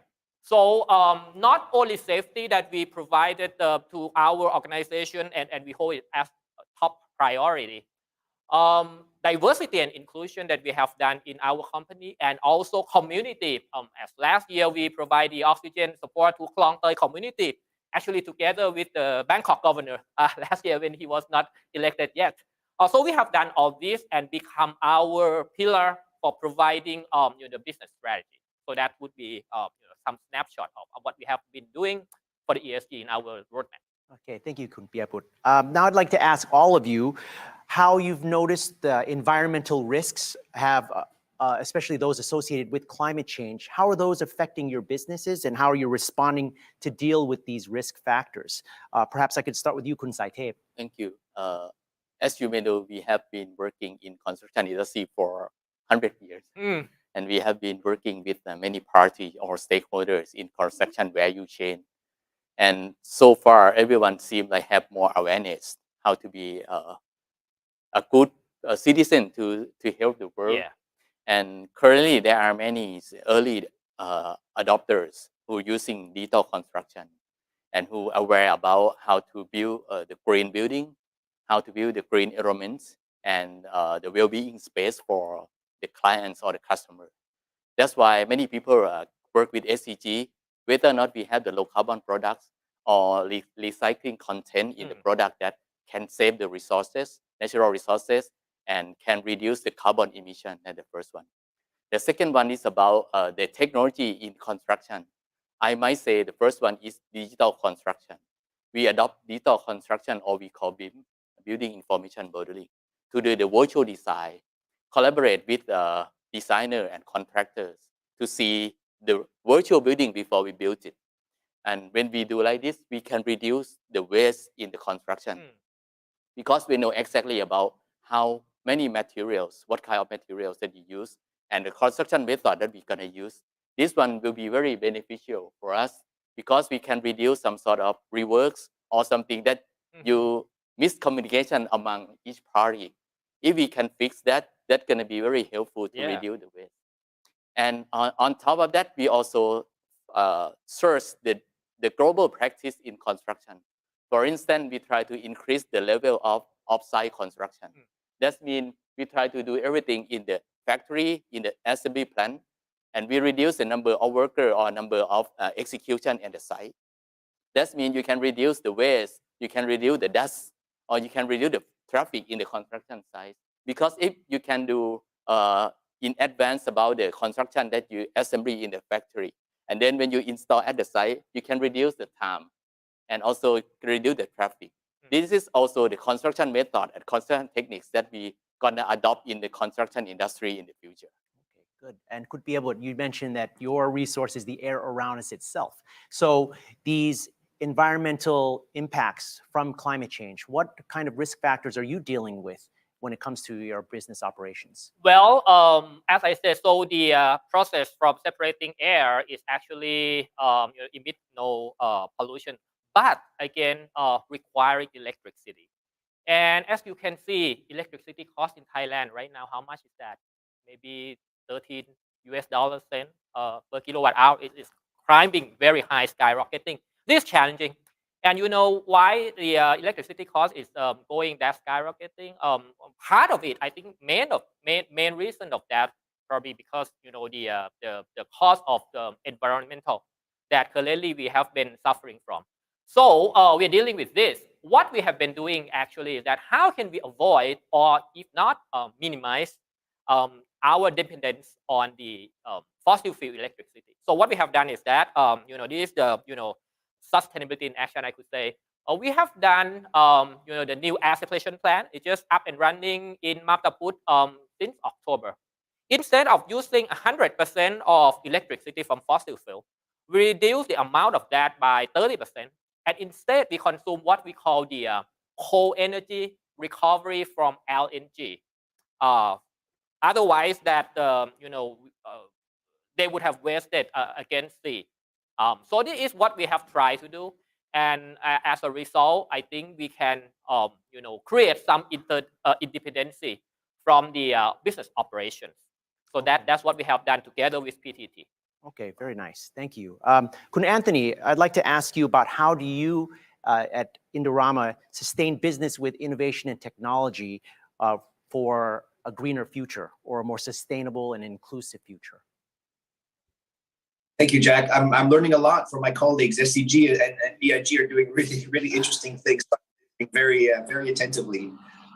So we have a long history in Indorama of actually tracking our emissions. We have 11 years we've been producing a state sustainable development report. And a part of that exercise is managing risk. A part of that exercise is seeking new technologies to reduce our emissions. And that's a very big endeavor every year. And it's all the reports are on our website. They're public. There's also a summary version.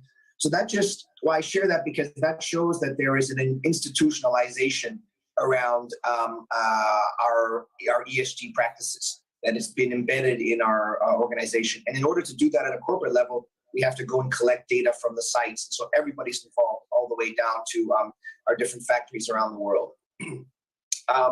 Another thing is when you talk about risk, there is, of course, the perception around plastic. So we work very hard on a few levels. One, to distinguish PET bottles from other types of packaging. So you see here, for example, that glass bottle and aluminum actually have a much higher carbon footprint than a PET bottle. This is somewhat counterintuitive. People think that they're more recycled and more recyclable. That's not the case when you take into consideration transportation, discard, raw material sourcing, and so on.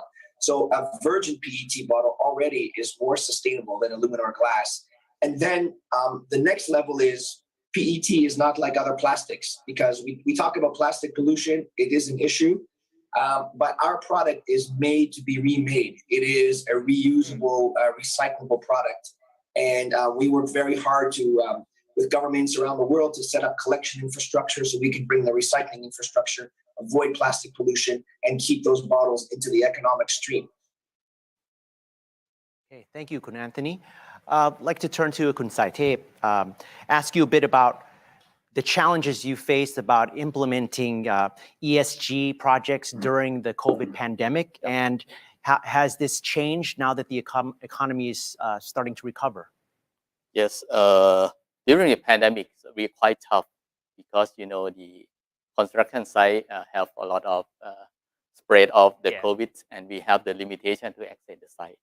That's why we have to utilize a lot of technology in order to succeed the project as we committed with our clients.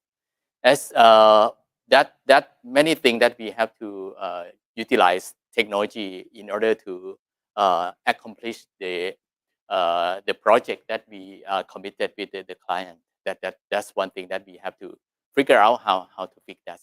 And as you may know, in order to achieve to low carbon economy, only SDG as the material provider or solution provider, we cannot do it alone. We need the collaboration with many parties in order to achieve the target together, like the contractor, the developer, the project owner, or the site engineer, or the material provider as well. So if everyone collaborate together and put the same commitments, that we gonna do it together. I think the whole of industry that we work together, we can achieve that. Because you might know that SDG is not only do the business or in construction. We have petrochemicals, we have SDG packaging, and the 4 SDG, ESG 4+ that you may know, net zero, go green, reduce inequality, and also embrace the collaboration with plus with transparency.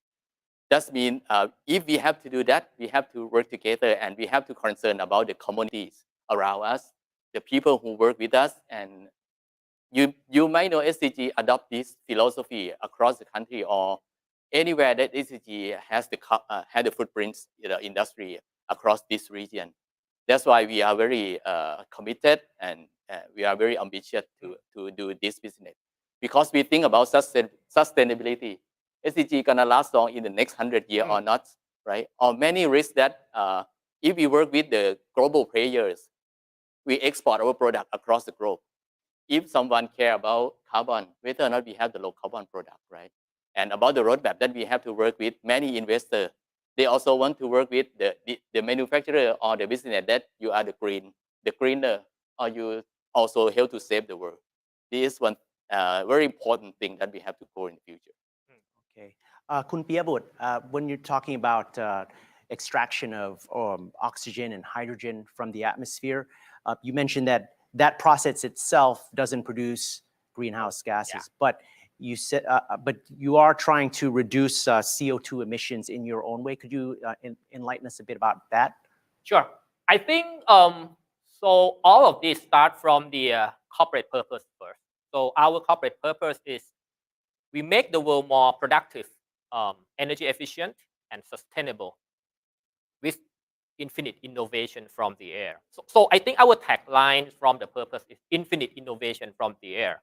So what we are doing, actually we have been doing this for several years, is that, so how can we utilize and employ technology, not only gases that we got from the air, but technology of employing those gas innovatively to a variety of segments. For example, if we go to the wastewater, so wastewater, basically you can use chemical, you can use air, you can use anything to treat wastewater, but we use oxygen aeration with the computerization model and the digital platform to measure the outcome of using oxygen innovatively to treat wastewater.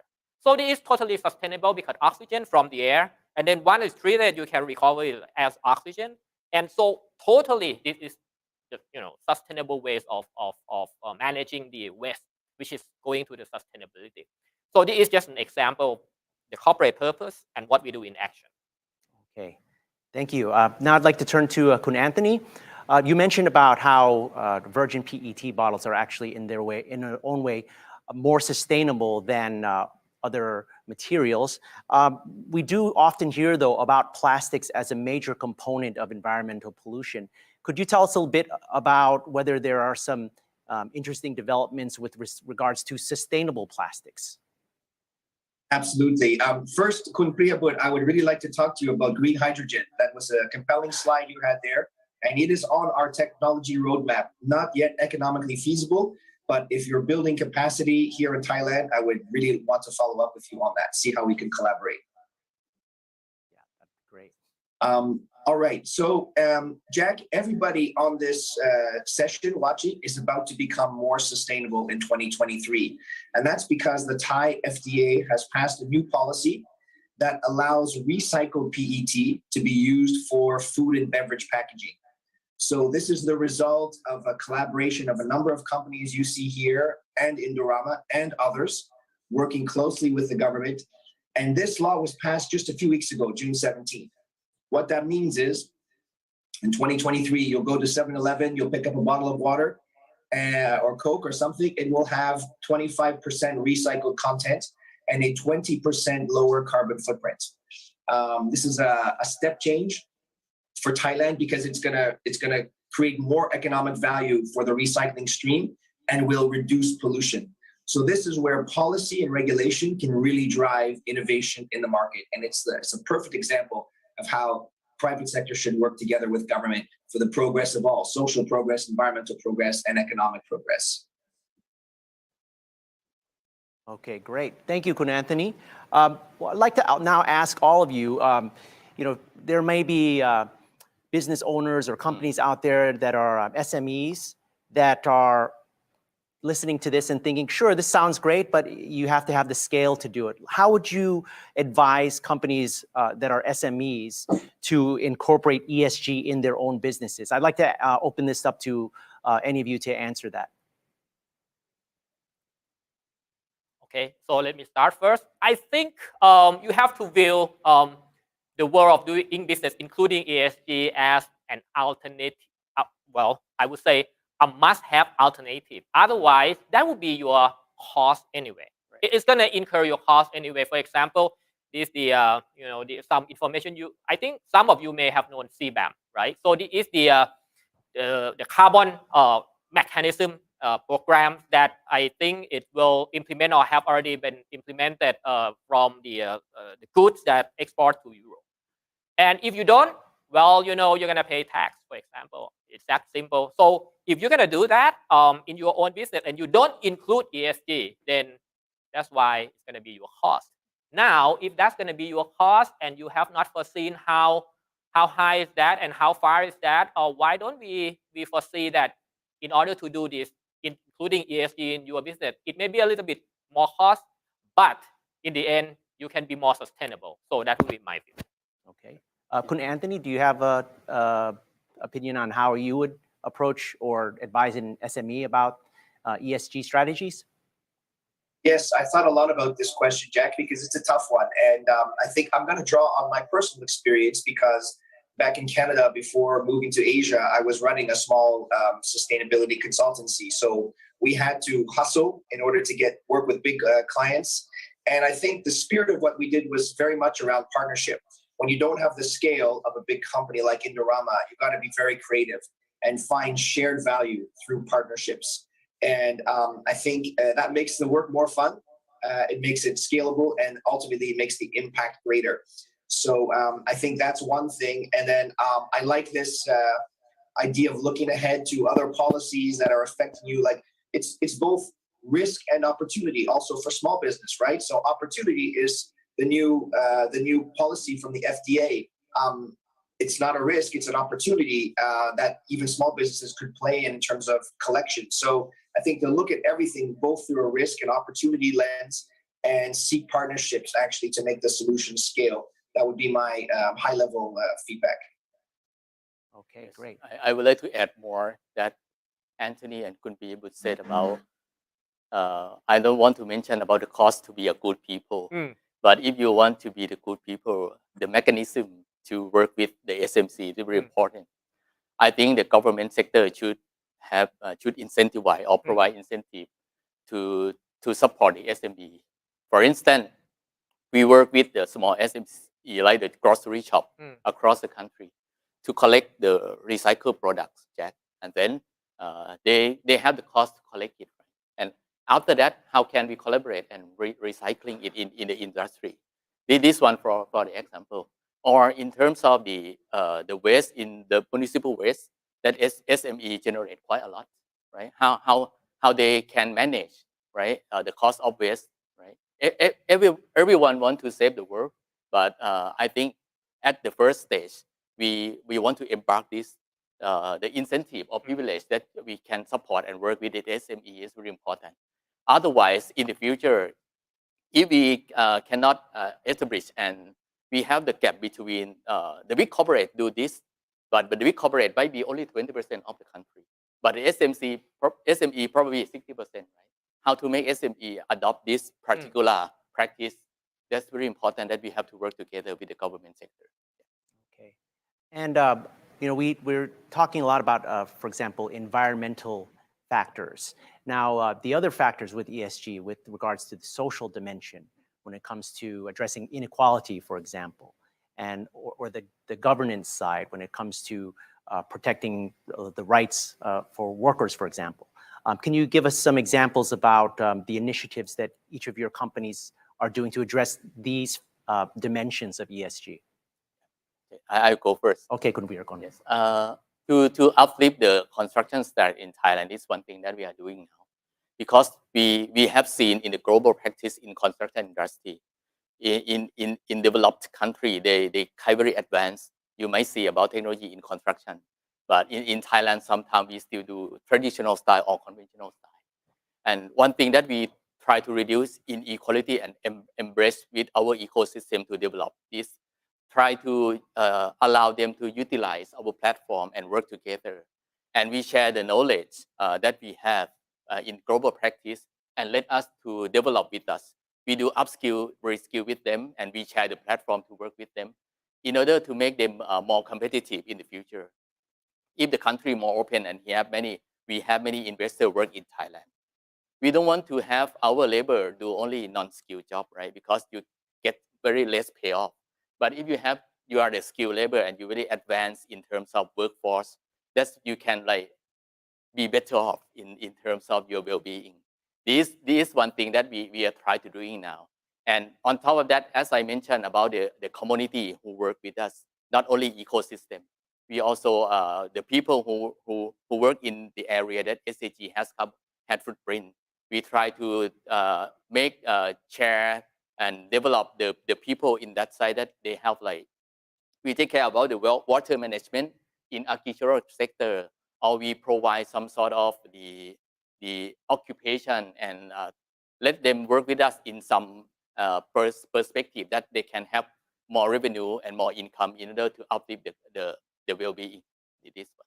Okay, and Krichtitayawuth, how about BIG? What are you guys doing about this? Yes, actually, well, in the past several years, you may have remember we had the Tham Luang cave that the 13 soccer kids trapped in the caves, and we provide both oxygen and our experts to rescue them, working together hand in hand with the Navy SEAL, help them out with our oxygen. That's the pride of what we have been doing.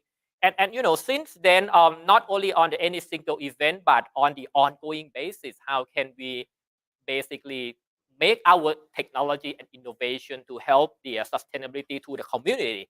As I just mentioned, for the oxygen for wastewater, not only for the industry that we have been working with them together, but this, if you look at the picture, we contribute oxygen during the COVID pandemic that I just mentioned. Last year, and even today, we still work together with our rescue agents if they really need our oxygen. Then, and this is not limited to the, patients in the hospital, but last year and now, the ones who basically been quarantined in the community can be access to oxygen, without any waiting moment. So it's something that we have been doing. And last but not least, I think in the near future with the upcoming hydrogen, will provide better environment. We're talking about a PM 2.5 in the future, whether you're over here, up there, middle class, upper class, or lower class, you can access to, better quality of the air with the hydrogen. Okay, thank you. And Kun Anthony, how about you and Indorama? What kind of social or governance initiatives have you been working on? Well, IVL has a long history of CSR. We have a 7-figure CSR budget in our sustainability team. We have the IVL Foundation that operates independently, and then a number of the sites around the world, many of which are in developing countries, have their own CSR programs. So we're constantly seeing things of different types of community involvement. We recently set up a diversity, equity, and inclusion committee. And this is something that I sit on. Very happy that to see this happening. There's a lot of engagement and excitement around this, what could be done. And these kinds of things drive positive change in the company, new metrics, new levels of transparency, and new levels of equality. So for instance, in our head office, we have about 500 people, 60% are women. Around the world, that number is much lower for Indorama. So that's something, because we have a lot of manufacturing, of course, so we're working on changing that very deliberately. So these are the kinds of things, as soon as you start to measure and understand, then you can absolutely make an impact. So CSR, a long history, DE&I, a newer and important area for Indorama. Okay. I noticed earlier that you had an eagerness to perhaps work more with understanding with BIG, with their hydrogen arm, about how you could perhaps collaborate on that. I wanted to ask if you've had opportunities to work with other companies or organizations upstream or downstream when it comes to these ESG efforts? Yeah, absolutely. The partnership spirit that I suggested for SMEs is not exclusive to SMEs. So we have, let me give you one example. We're building, with the World Economic Forum, we're building a net zero industrial cluster at our largest site, which is in Texas. And to do that, we're engaging some of the other heavy emitters in that region. And then the idea with that cluster will be to de-risk new technology testing, maybe attract some financing from the U.S. government, and do some best practice sharing across those heavy emitters in that region. And one of the things we're looking at there is carbon capture, utilization, and storage. So that is a more mature technology than green hydrogen, but still comes with a lot of risk, and we're working hard to understand. Of course, carbon capture and storage is a cost. Carbon capture utilization has some type of revenue attached to it, so that is our preference. And for that, we have partnerships with different companies that we're looking at, both consultants to give us an analysis, then actual providers. And that happens here in Thailand, that happens in India, that happens in Europe. It's definitely a way of operating that is quite standard for Indorama, because even for a big company, the stakes are high and the risks are great, and the importance is very significant. So we all need to be working together to drive those solutions. Definitely agree with that. Kun Weeragorn, how about with you? SCG, it seems to be everywhere here in Thailand, being around for 100 years. Can you tell us a bit about some of the collaborations that you've worked with regards to ESG? Yes, first of all, we have, we call CECI, Circular Economy, and we work with, collaborate with many parties in construction industry and also who work with SCG chemicals and SCG packaging that in terms of to adopt ESG and how to make the showcase or the use case to show to the public that together we can do it. And we want to be proven that the result if we do it together, because in the value chain, there are many parties. If all of us send the message from upstream, the material providers and the operation and the user, and finally the operation who take care about the building and take care about the waste demolish. And this particular, if we do it together, and we can streamline about the carbon emission or in terms of waste reduction, and we utilize the natural resources less than in the past. So everyone, if we can do it together, it's going to be very helpful for our country and for our world. That's why you might see the collaboration with government sectors, private sectors, and also NGO. Everyone can contribute and can prove that together we can do it. Okay. Kun Piyabut, what about you with BIG? Can you tell us a bit about some collaborations that you've had with ESG? Sure. I think before I saying that, I think one thing that I might express my idea is that when we're talking about ESG, it's very challenging to do it alone. So this is my principle. So because ESG basically cover a lot of areas, and that's why we really need to collaborate. So the case that we have done in action, if you look at the monitor, the first one we have been doing here in Thailand together with PTT. That's what I call LNG air separation plant, where you avoid or minimize the electricity consumption, and instead of utilize whole energy of LNG that PTT import to Thailand. So that's up and running in October last year.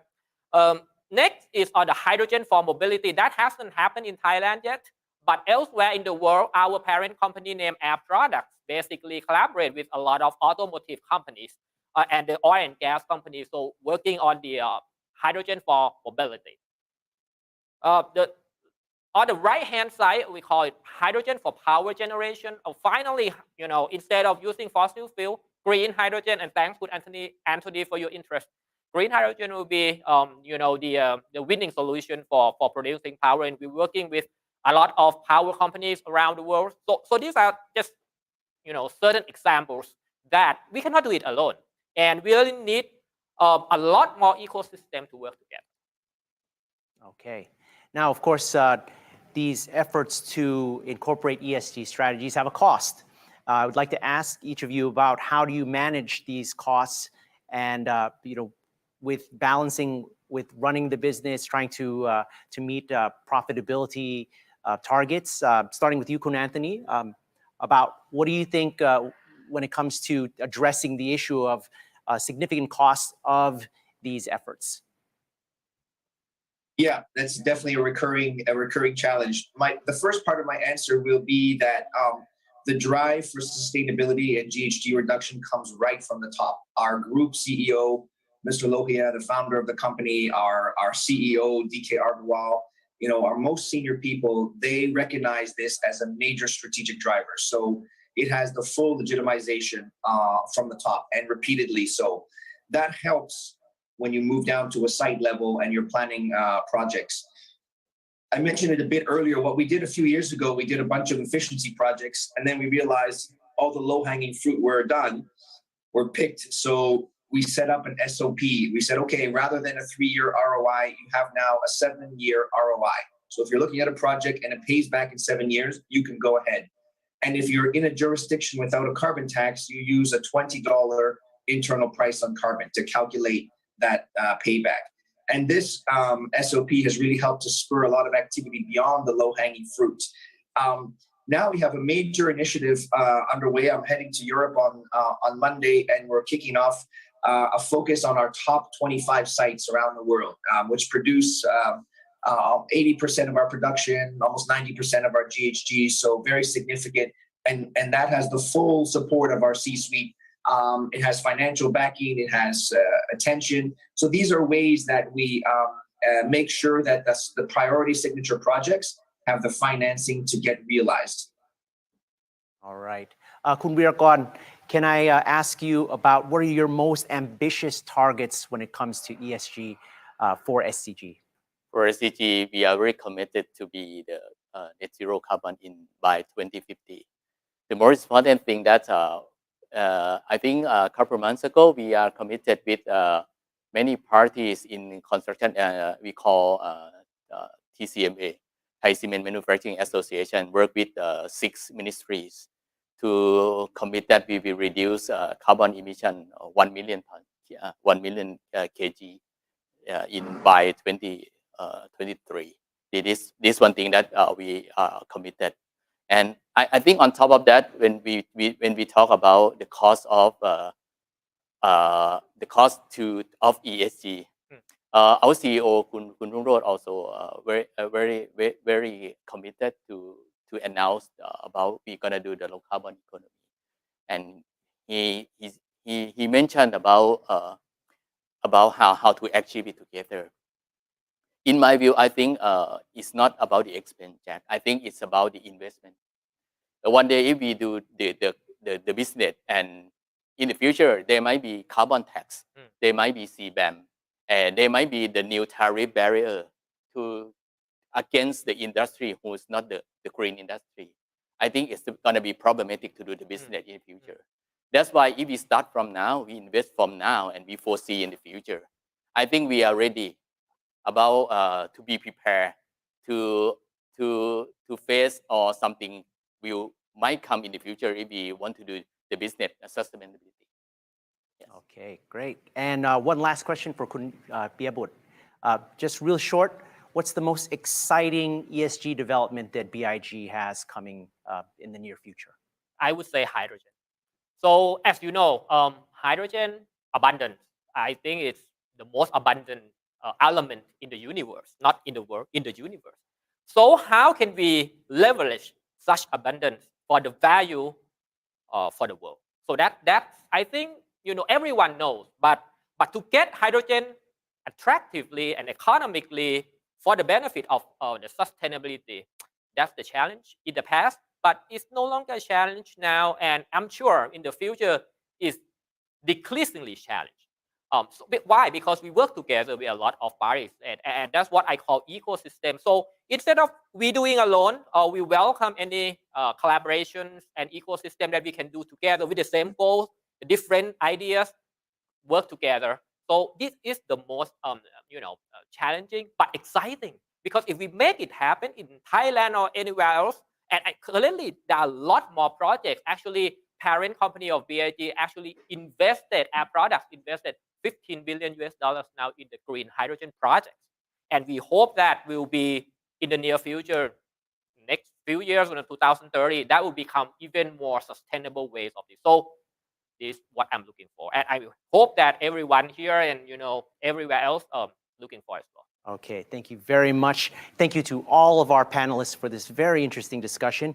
Mr. Anthony Watanabe, Vice President and Global Head of Environmental Sustainability for Indorama Ventures Public Company Limited.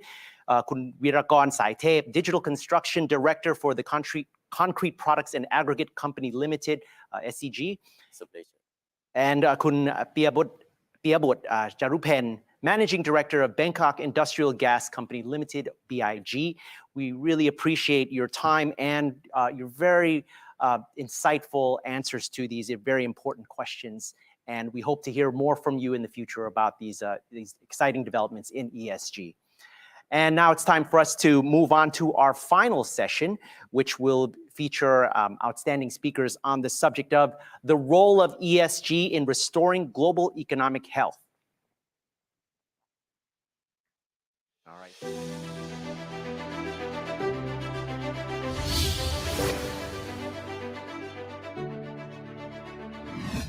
The nation is entering its 52nd year as a leading English language content provider with a professional team committed to the concept of connecting Thailand to the world, featuring 4 key areas of content: current events and politics, foreign news, business, and lifestyle.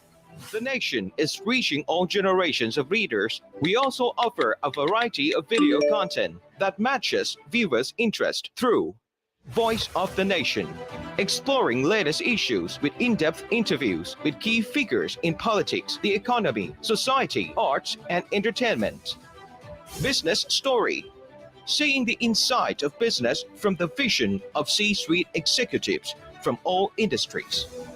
The Nation Explainer, offering simplified and concise understanding of complex issues in the form of short video clips that generate both traffic and brand awareness.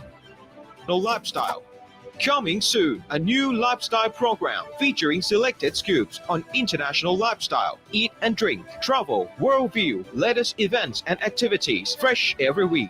To serve the needs of the public and private sectors, the nation is planning to organize national and regional events soon, including seminar Redefining the Future ESG in Thailand, Thailand Metaverse Expo, the country's largest metaverse event of the year, World Film Festival, an event that will put Thailand on the global arts map and tap its soft power.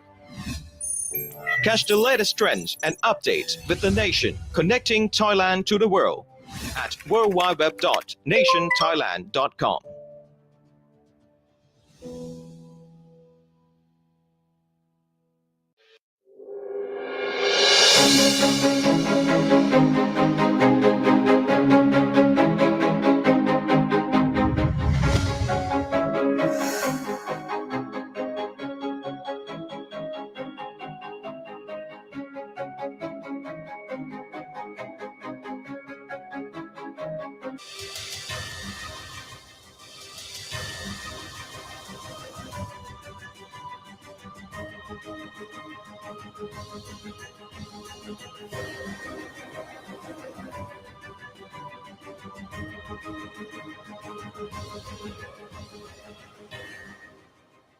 And we are back ready to begin our final session of today's virtual forum on the subject, the role of ESG in restoring global economic health.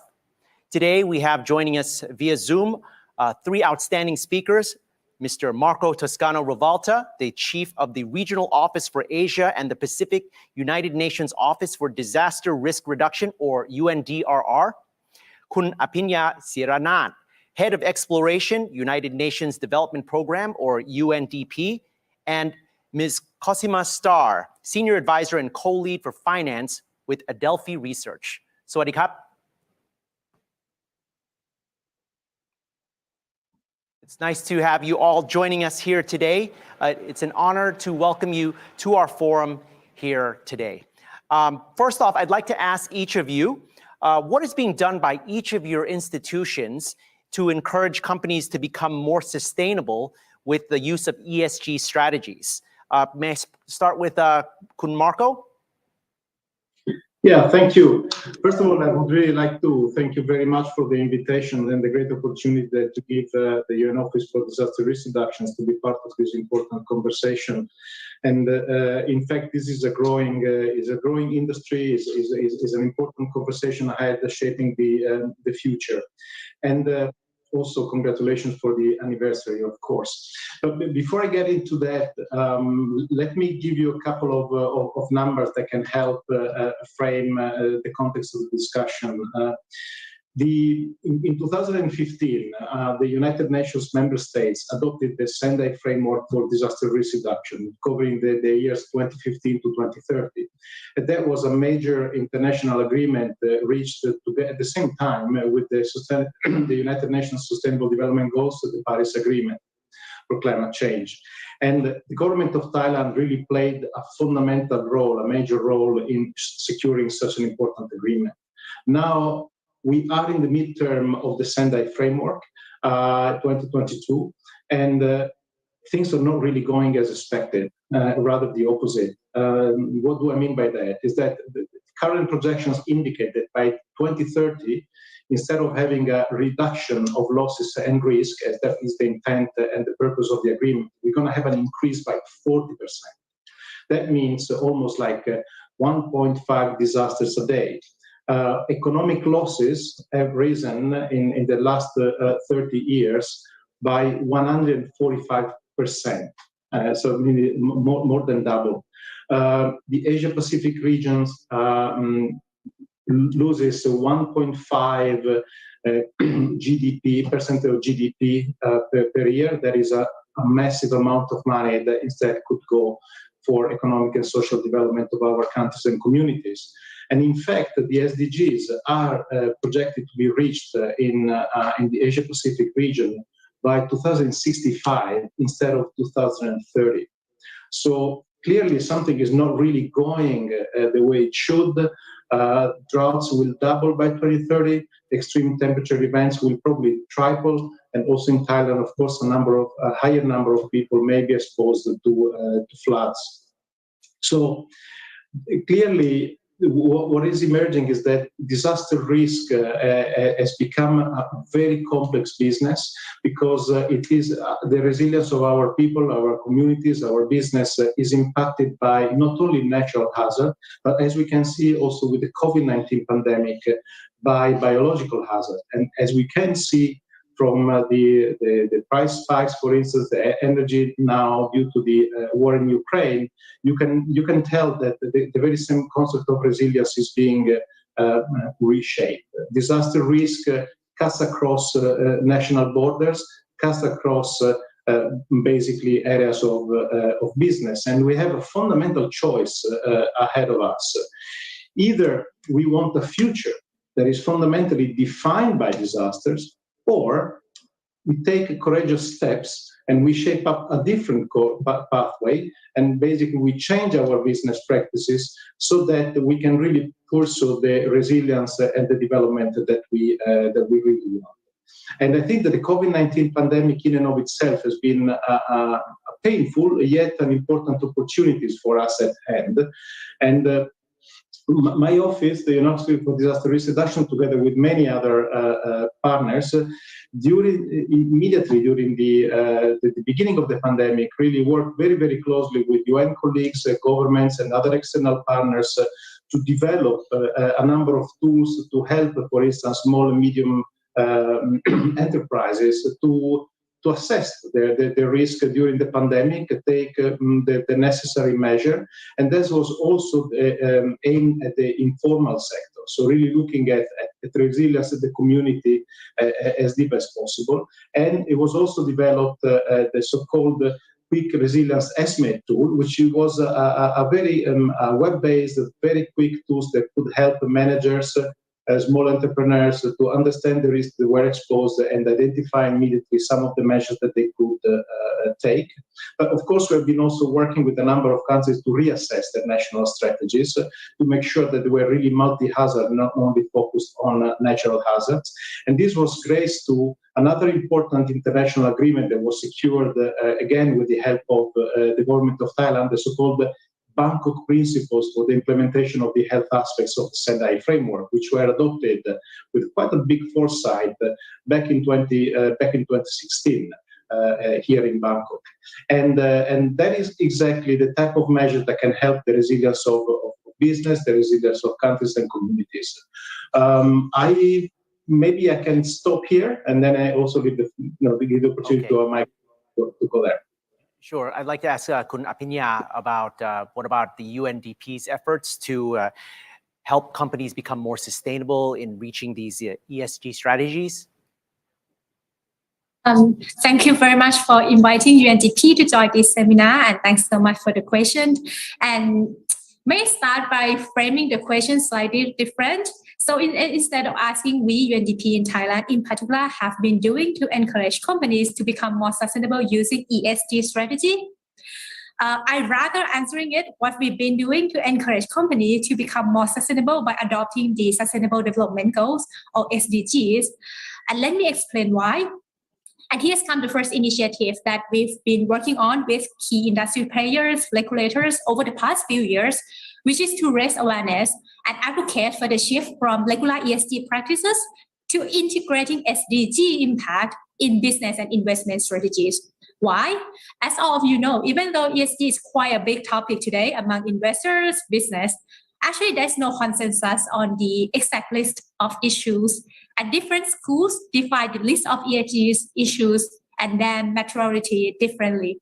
So for example, under the E element, environmental issue itself, one school may define it as climate change, carbon emissions, all the way to natural resource use, while others might also focus on energy, water management, pollution, waste, and so on. On the S itself, the focus could be anything on human rights, workforce health, safety, diversity, inclusion, and the list go on and on.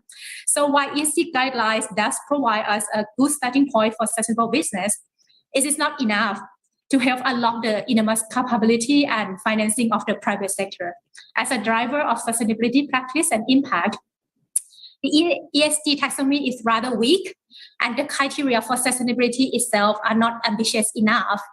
So unlike ESG, SDGs have the potential to address all these issues, these challenges, by providing the level of ambition, the globally agreed definitions, and measures for setting impact goals and tracking progress against them. And most importantly, if you look at the goal itself, they are all linked to a more integrated development agenda that demand large-scale financing. So instead of looking at ESG, companies should look at the SDGs or Sustainable Development Goals as an overarching framework for them to shape, communicate, and report their strategies, goals, and activities. And secondly, what we are doing is to support companies to measure, manage, and report their impacts in the sustainability report. So to link to what I mentioned earlier on the first point, we need to shift from ESG-based policy and process to SDGs as impact objective.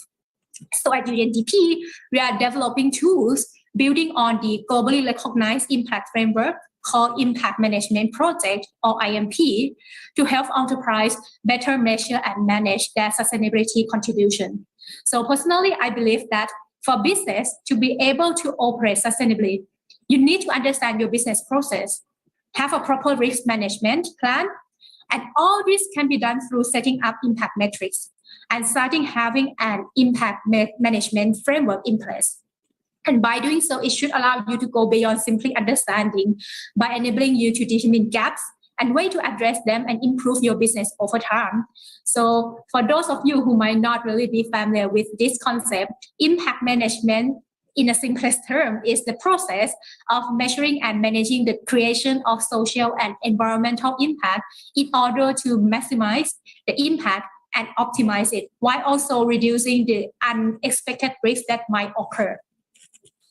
And lastly, when we talk about the sustainability, I would say people immediately think of environmental issues. There's nothing wrong with that, but I would say sustainability is broader than that. So another big pillar that UNDP have been working on is to support companies on that sustainability journey by working with the HR Human Resource Department to revise the code of conduct to become more inclusive, promoting diversity and inclusion at workplace, broadening the scope of gender equality to not just include women, but also LGBT group, advocating for business and human rights within the company supply chains, good governance, business integrity, and the list go on. So I'll stop here. Okay, thank you very much, Kun Apinya.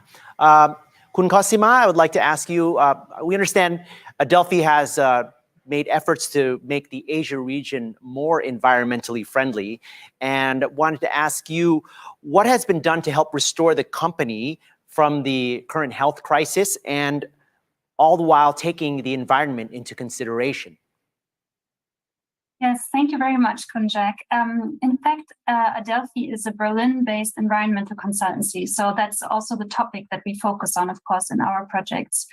And what we do is typically we work with governments as well as the private sector to together find the pain points on where progress is lacking towards achieving the SDGs that Kun Apinya so eloquently described, as well as how to overcome the planetary boundaries thinking that we currently or that is currently urgently needed, because in fact we are crossing boundaries that are important for our well-being, and that really are the basis for human life on this planet. And what we do is we advise both the German government as well as other European governments as well as the European Union on how to better integrate ESG in a, let's say, overall policy setup that allows companies to really go forward in an opportunity-driven way and develop their strategies not based on, let's say, limit thinking, but rather on opportunities thinking, to allow a transformation to greener economies and also more equitable societies. Okay, thank you. I'd like to go back to Kun Marco. Your previous answer really pointed to a sense of urgency in that in some ways we are not heading in the right direction, especially with the goals related to reducing greenhouse gases and trying to mitigate the rise in overall global temperatures. And I wanted to ask about, with this sense of urgency looming over us, how are you helping to promote more awareness about these ESG investments in order to incorporate resilience within the companies themselves, but also that would have synergistic effects with society in general? Yes, no, thank you for that. This is a fundamental question. In fact, we're not only going a wrong direction, we're really going the opposite direction. That is really really scary. Now, the good news, though, is that there is an increasing number of entrepreneurs that are really willing to get the right way. A fundamental issue, it can be simply highlighted by the fact that investment in preventions, investment in resilience are still extremely limited. By analogy or comparison, we can tell that 0.5% of official development assistance, so we're speaking about public funding in support of funding, but 0.5% is going for prevention and disaster risk reduction. So clearly, this is something not working in the way investments are currently made. At the same time, of course, the ESG has represented a fundamental way. It can be further enhanced, as my colleagues Apini and Cosimo were saying, in terms of aligning that system toward the SDGs. The fundamental point here is that the question is, are we really measuring what we value? Mm-hmm. And there is a bit of a gap there between the value system that is changing in light of the sense of emergency and the system that we have in place to measure whether progress is really taking place on the things that we value. And we can certainly tell that the current system underestimate risks big time, and at the same time also undervalue key assets such as biodiversity. I think that there was an interesting study done by the Central Bank of the Netherlands, which basically found that 36% of the portfolio was exposed to risk to natural hazards. So it is by taking such measures that we really highlight what's the status of the assets where we have the investment focused on. And obviously, if we follow this train of thoughts, we definitely need to invest much more in disaster risk reduction. We need to see that disaster risk reduction investments is not a cost; it's really an investment with high return.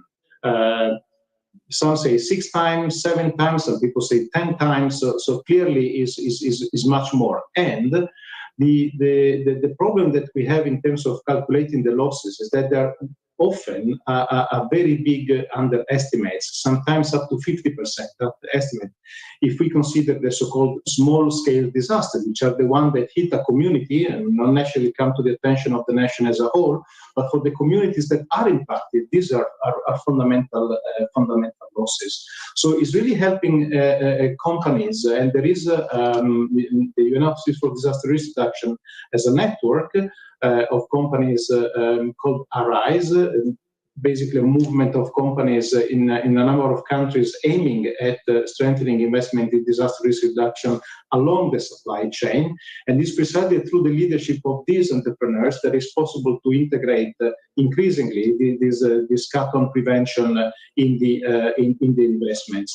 This should also lead toward a further refinement, I would say, of the ESG in terms of being able to capture much better the risk and the disaster risk as not hazard by hazard, but in the integrated and cascading impact that it has. Of course, it's not an easy way, but technology, local and indigenous knowledge combined are a great asset that can help with precisely understanding how that can be done. And it also was hinted by my colleagues, there is a very strong correlation between disaster risk reduction and human rights protection, and this is something that can be further utilized, and of course is an important aspect of cooperation between the public and the private sector. And my colleagues, for instance, UNDP in Thailand have been doing a lot of very important work, including also UN Women, to enlarge, for instance, the number of women leadership in companies and so on and so forth. That also leads to the question of investment in nature-based solutions. I would be happy to further expand on that, because that is also goes very close to the matter of your question, but I don't want to steal the space to my colleagues. So back to you, and then if there is time, I can elaborate more on that.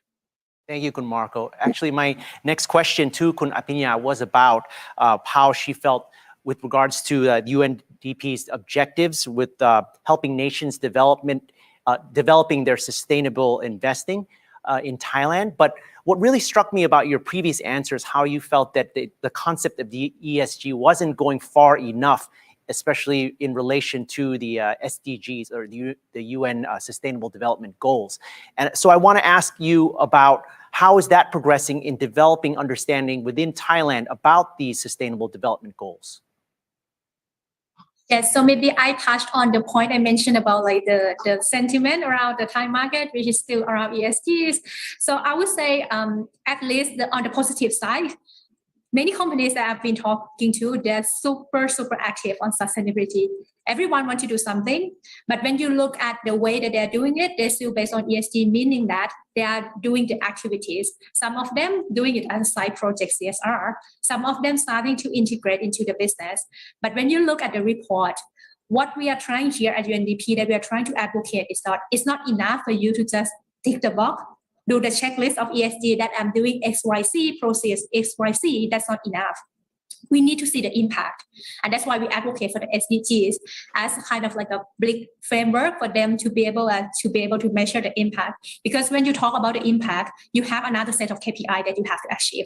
And this is what we are trying to shift the momentum here. And we've been working so hard with the Security and Exchange Commission of Thailand to really, under the one report framework, for the companies that, it's not enough to just list out what you are doing, but you have to measure the impact. And now turning back to another questions on the sustainable investment, I have to say this question couldn't be more timely, as just yesterday, UNDP, the Security and Exchange Commission of Thailand, and the Center for Impact Investing and Practice under Temasek Trust were launching the SDG Investor Map for Thailand. But before I explain what the map is and what UNDP has been trying to do to promote sustainable investment, let me share my own observation on the market momentum here in Thailand first. So I would say we have seen a clear, strong commitment on sustainable finance from both the finance minister, key regulators, like the Bank of Thailand, the Security and Exchange Commission, or even among large banks and asset management firms. So for example, last year, the working group on the sustainable finance, which consists of the Fiscal Policy Office under the Ministry of Finance, the Bank of Thailand, the Security and Exchange Commission, the Office of Insurance Commissions, and the Stock Exchange, has jointly published the Sustainable Finance Initiative for Thailand to set the direction and framework for driving sustainable finance across the financial sector. Similarly, from the private sector side, and this is something that UN country team also supported, 43 Thai financial institutions, all the big names, they signed a statement of commitment to sustainable Thailand. Not only that the side parties commit to building their capacity and awareness on the SDGs and the Paris Agreement, but they also note the UN principle of responsible banking, the principle of responsible investments as a comprehensive framework for them when they're doing banking and investment. So this is a good sign. And I think, these initiatives are very promising. And compared to other countries in Asia, we are quite advanced on the policy front. However, for me, when we look at the implementation level, I still see quite a big gap in translating these policy commitments into action, like actually mobilizing private capital and developing new innovative financing instruments towards SDGs. And when I talk to investors, they often told me that, they have money, a lot of being short of money, and they are ready to invest. But the real challenges are the lack of investment-ready opportunities. Investor find it extremely difficult to identify the projects which align with the sustainability concept to invest in. And Thailand is not alone. This is a typical challenge among investors around the world. And that's why at UNDP, we see this gap in market intelligence. And hence, we've been supporting over 20 countries now across the world in developing the SDG investor map, including Thailand. And we just launched it yesterday. So basically, the map is a market intelligence that helps translating the country level SDG gaps and priorities into private sector investment opportunities and bankable projects by providing data that help highlight the business opportunities as well as the expected development impact of such investment. So if you ask whether the sustainable investment has really become a norm, I would say yes right away. But there's no reason why it shouldn't be, right? As we all know, achieving the SDGs requires significant investment, and the current level of investment by the government alone is not enough to meet the target that we have set to achieve by 2030. So statistically, achieving the SDG will take around 5 to 7 trillion US dollars annually, with an investment gap of about 2.5 trillion in developing countries. So that's why we really need to unlock this new source of finance, especially from the private sector. And at UNDP, we believe in the potential of sustainable finance and been working closely with the governments and private sector partners to experiment new instruments and innovative approach to direct investment for SDGs. From sustainable and responsible investment all the way to blended finance instruments like green bonds, corporate venturing, and you name it. So, in addition to the map itself, there are also another initiative that we've been doing to support the mobilization of the private capital for the SDGs, which is the SDG Impact Standard. So basically, we are trying to strengthen the investment impact management practice to developing the assurance standard for private equities, bonds, and enterprise, and to help them guide investors and enterprise that they can really use these standards to facilitate their investment and make sure that the products that they are doing really align with SDGs. Well, we don't have much time today, but if the audience are interested in looking at all the tools, the standard that we have, I'm more than happy to share later. Please feel free to reach out to UNDP. Thank you, Kun Apinya. Actually, my next question for Kun Cosima may relate to this. I'd like to ask you about how international green finance works. That's a very good question. So let's maybe split green finance into two. One would be public sector finance and the other would be private sector finance. And maybe I will just quickly have a look at the private sector side, because I think Pinya made a very good point in focusing on the SDGs. And I would also emphasize that ESG, where it stands now, is based on two assumptions that are actually not fully applicable. So assumption number one would be that ESG disclosures influence investment decisions. And the assumption two would be that ESG disclosures help investors generally to contribute to a transformation towards a low carbon, circular, and minimal impact economy. But the problem is that only very few private investors are willing to give up return, even if they recognize that risks are better managed by firms that do have an ESG strategy. And this is also true for rating providers, where the ESG assessment is based on metrics that are really limited to the financially material risks to the one company that they are assessing. So the physical, reputational, regulatory, and transition risks. And Ms. Marco was also referring to this. So we can have a company that is by its ESG assessment optimally placed, while at the same time causing for other companies and entire societies huge problems in the longer term. And this is why I also appreciate the focus on SDGs here that is provided by UNDP. The problem gets even greater if we look at central banks and financial regulators, because they also then take up this narrow focus on the risks of balance sheets of singular firms, rather than the impacts that finance has on the natural world in general. And of course, this limits the accuracy of impact assessment through ESG and corporate strategies. And while they can be precise, the companies report precise numbers, they do not really matter in terms of planetary boundaries or SDG achievement. So what is really needed is that these financial sector norms just become more generally right and more generally relevant. Otherwise, we have this alphabet soup of ESG institutions and assessment providers, etc., without really solving the starting point problem of the planetary boundaries and SDG achievement. And I think one way out, this was also alluded to by Kun Apina, is of course to support ESG with a more general strategy that can be national, that can also be international. And for example, in the EU, there is the EU Green Deal as a flanking and supporting strategy, as well as the EU Sustainable Finance Action Plan, which kind of promotes also the purposes of the EU Green Deal. And you can see in the action plan right there on the slide that, of course, it builds on ESG reporting by companies. It builds on precise data. It builds on the competence of actors to analyze these data.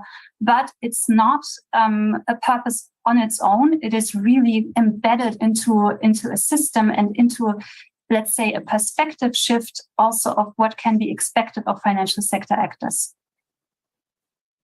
Okay, thank you for that very detailed and very interesting answer about the international green finance and how it relates to ESG efforts. Now, I'd like to ask each of you to, in the time that we have remaining, very briefly give your perspective on what Thailand needs to do specifically to meet its goals with regards to ESG or SDGs. Kind of starting with you, Mr. Marco. Yeah, thank you. This is something that is, I guess, that is not only for Thailand, but also for other countries. I think the huge capital that we have here in Thailand is the commitment and the expertise that is putting behind this. And that is highly commendable. And I think that what needs to be done a little bit more, again, not only in Thailand, but I would say across the spectrum, is to have stronger regulations for risk disclosure. That is absolutely a must. We need to have much more interoperable systems in terms of data use, architecture and use between public and private, and especially when it comes between the economic world and the disaster world, because they both use the word risk in common, but in fact, slightly different things are also understood.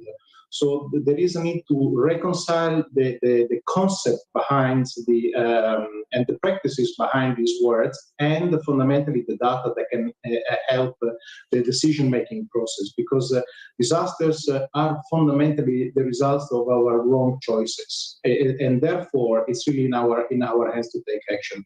And then the last point, which is connected also to this risk disclosure in public and private transactions and in balance sheets, is an increasingly stronger engagement of the regulators, whether it's banking, insurance, or security commissions. Their role is really vital, And I would also call the role of the national audit institutions, which can also really play a fundamental role in advancing in this perspective. So with this, stop and I thank you. Okay, Kun Apinya, your perspective on very briefly what Thailand needs to do right away. Well, I would say back to the very basic, which is the awareness raising. Because when you talk about the SDGs, many still don't even know what it is. And as you know, SDGs is not the government responsibility; it's everyone's responsibility. And the private sector, they hold a kind of like a lot of potential to really help the country to address SDG gaps. And let's imagine, if the whole private sector, not just the big listed companies like the in set 50, set 100, but really the whole market, SMEs, all the way to social enterprise startups. If everyone understand that when they do the business, they have to have another lens, another KPI, which is based on the sustainability. I think, imagine the impact of that. And if they do it, not just for the sake of PR, but they do it because they want to create impact. And this is not another burden. I've been listening to previous speakers. Some of them say that it's costly. Some of them say it's not.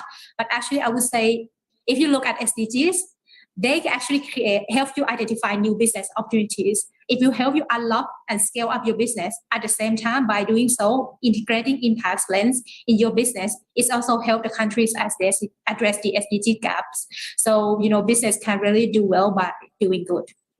Thank you, Kun Apinya. And finally, Ms. Cosima, from a Berlin-based company that has the perspective of what's been going on in Europe. What do you think that Thailand can do right away to meet its goals in ESG? Well, I think really the focus should be on opportunities here, and also to, even if right now, of course, economic recovery must come first, to do so or to plan, to strategize from a longer term perspective. So that there is really a more sophisticated engagement with ESG and also sustainability issues at large. And this can and will also help to really understand stakeholder expectations for companies, better management of resources, and also in the development of long-term strategies, which can bring this increased resilience, corporate resilience that everybody is also looking for, and can lead the R&D and innovation efforts of companies. And of course, it would also be really important for Thailand to understand the dynamic international policy space around ESG, because things have been moving quite fast. And as a country that is interested both in foreign direct investment as well as on the top of the list with regards to regional ETFs, it's really important to be up to speed on the most recent developments in the ESG space, while at the same time also understanding the limits that the ESG approach has. Okay, thank you very much, Kun Cosima. And thank you to all of our speakers, Mr. Marco Toscano-Rivalti, Chief of the Regional Office of Asia and the Pacific United Nations Office for Disaster Risk Reduction, or UNDRR, Kun Apinya Siranat, Head of Exploration for United Nations Development Program, or UNDP, and Ms. Cosima Starr, Senior Advisor and Co-Lead for Finance at Adelphi Research. We really do appreciate your urgency and insight into these important matters. Thank you to all of our speakers who have joined us today for a wonderful and informative program. In addition, we would like to thank our sponsors for their kindness in supporting this program. First, we have Jaran Pokpan Group, or CP Group. We have Global Compact Network Thailand, or GCNT. AIA Company Limited, One Bangkok, Bangkok Industrial Gas Company Limited, or BIG, and Mitsubishi Motors Thailand. Thank you again to all of our sponsors. Finally, I want to say thank you to everyone who has joined us today and participated in today's forum. You can rewatch the forum in case you've missed parts of it or want to review what was said by our speakers on our website, on YouTube, and in Facebook. The next International Virtual Forum will be focusing on the theme of transition energy. Growing economies are also grappling with the issue of how to increase energy access while maintaining economic growth and transitioning to more environmentally friendly energy options. We will be hearing from leading voices from Thailand and beyond as they address themes of global significance for the nation. And please be sure not to miss any of the ensuing discussions of these vital matters. We wish you all a great day, and we will see you at the next session of the online forum. I am Jack Parinyaruprapan. Sawadee krap.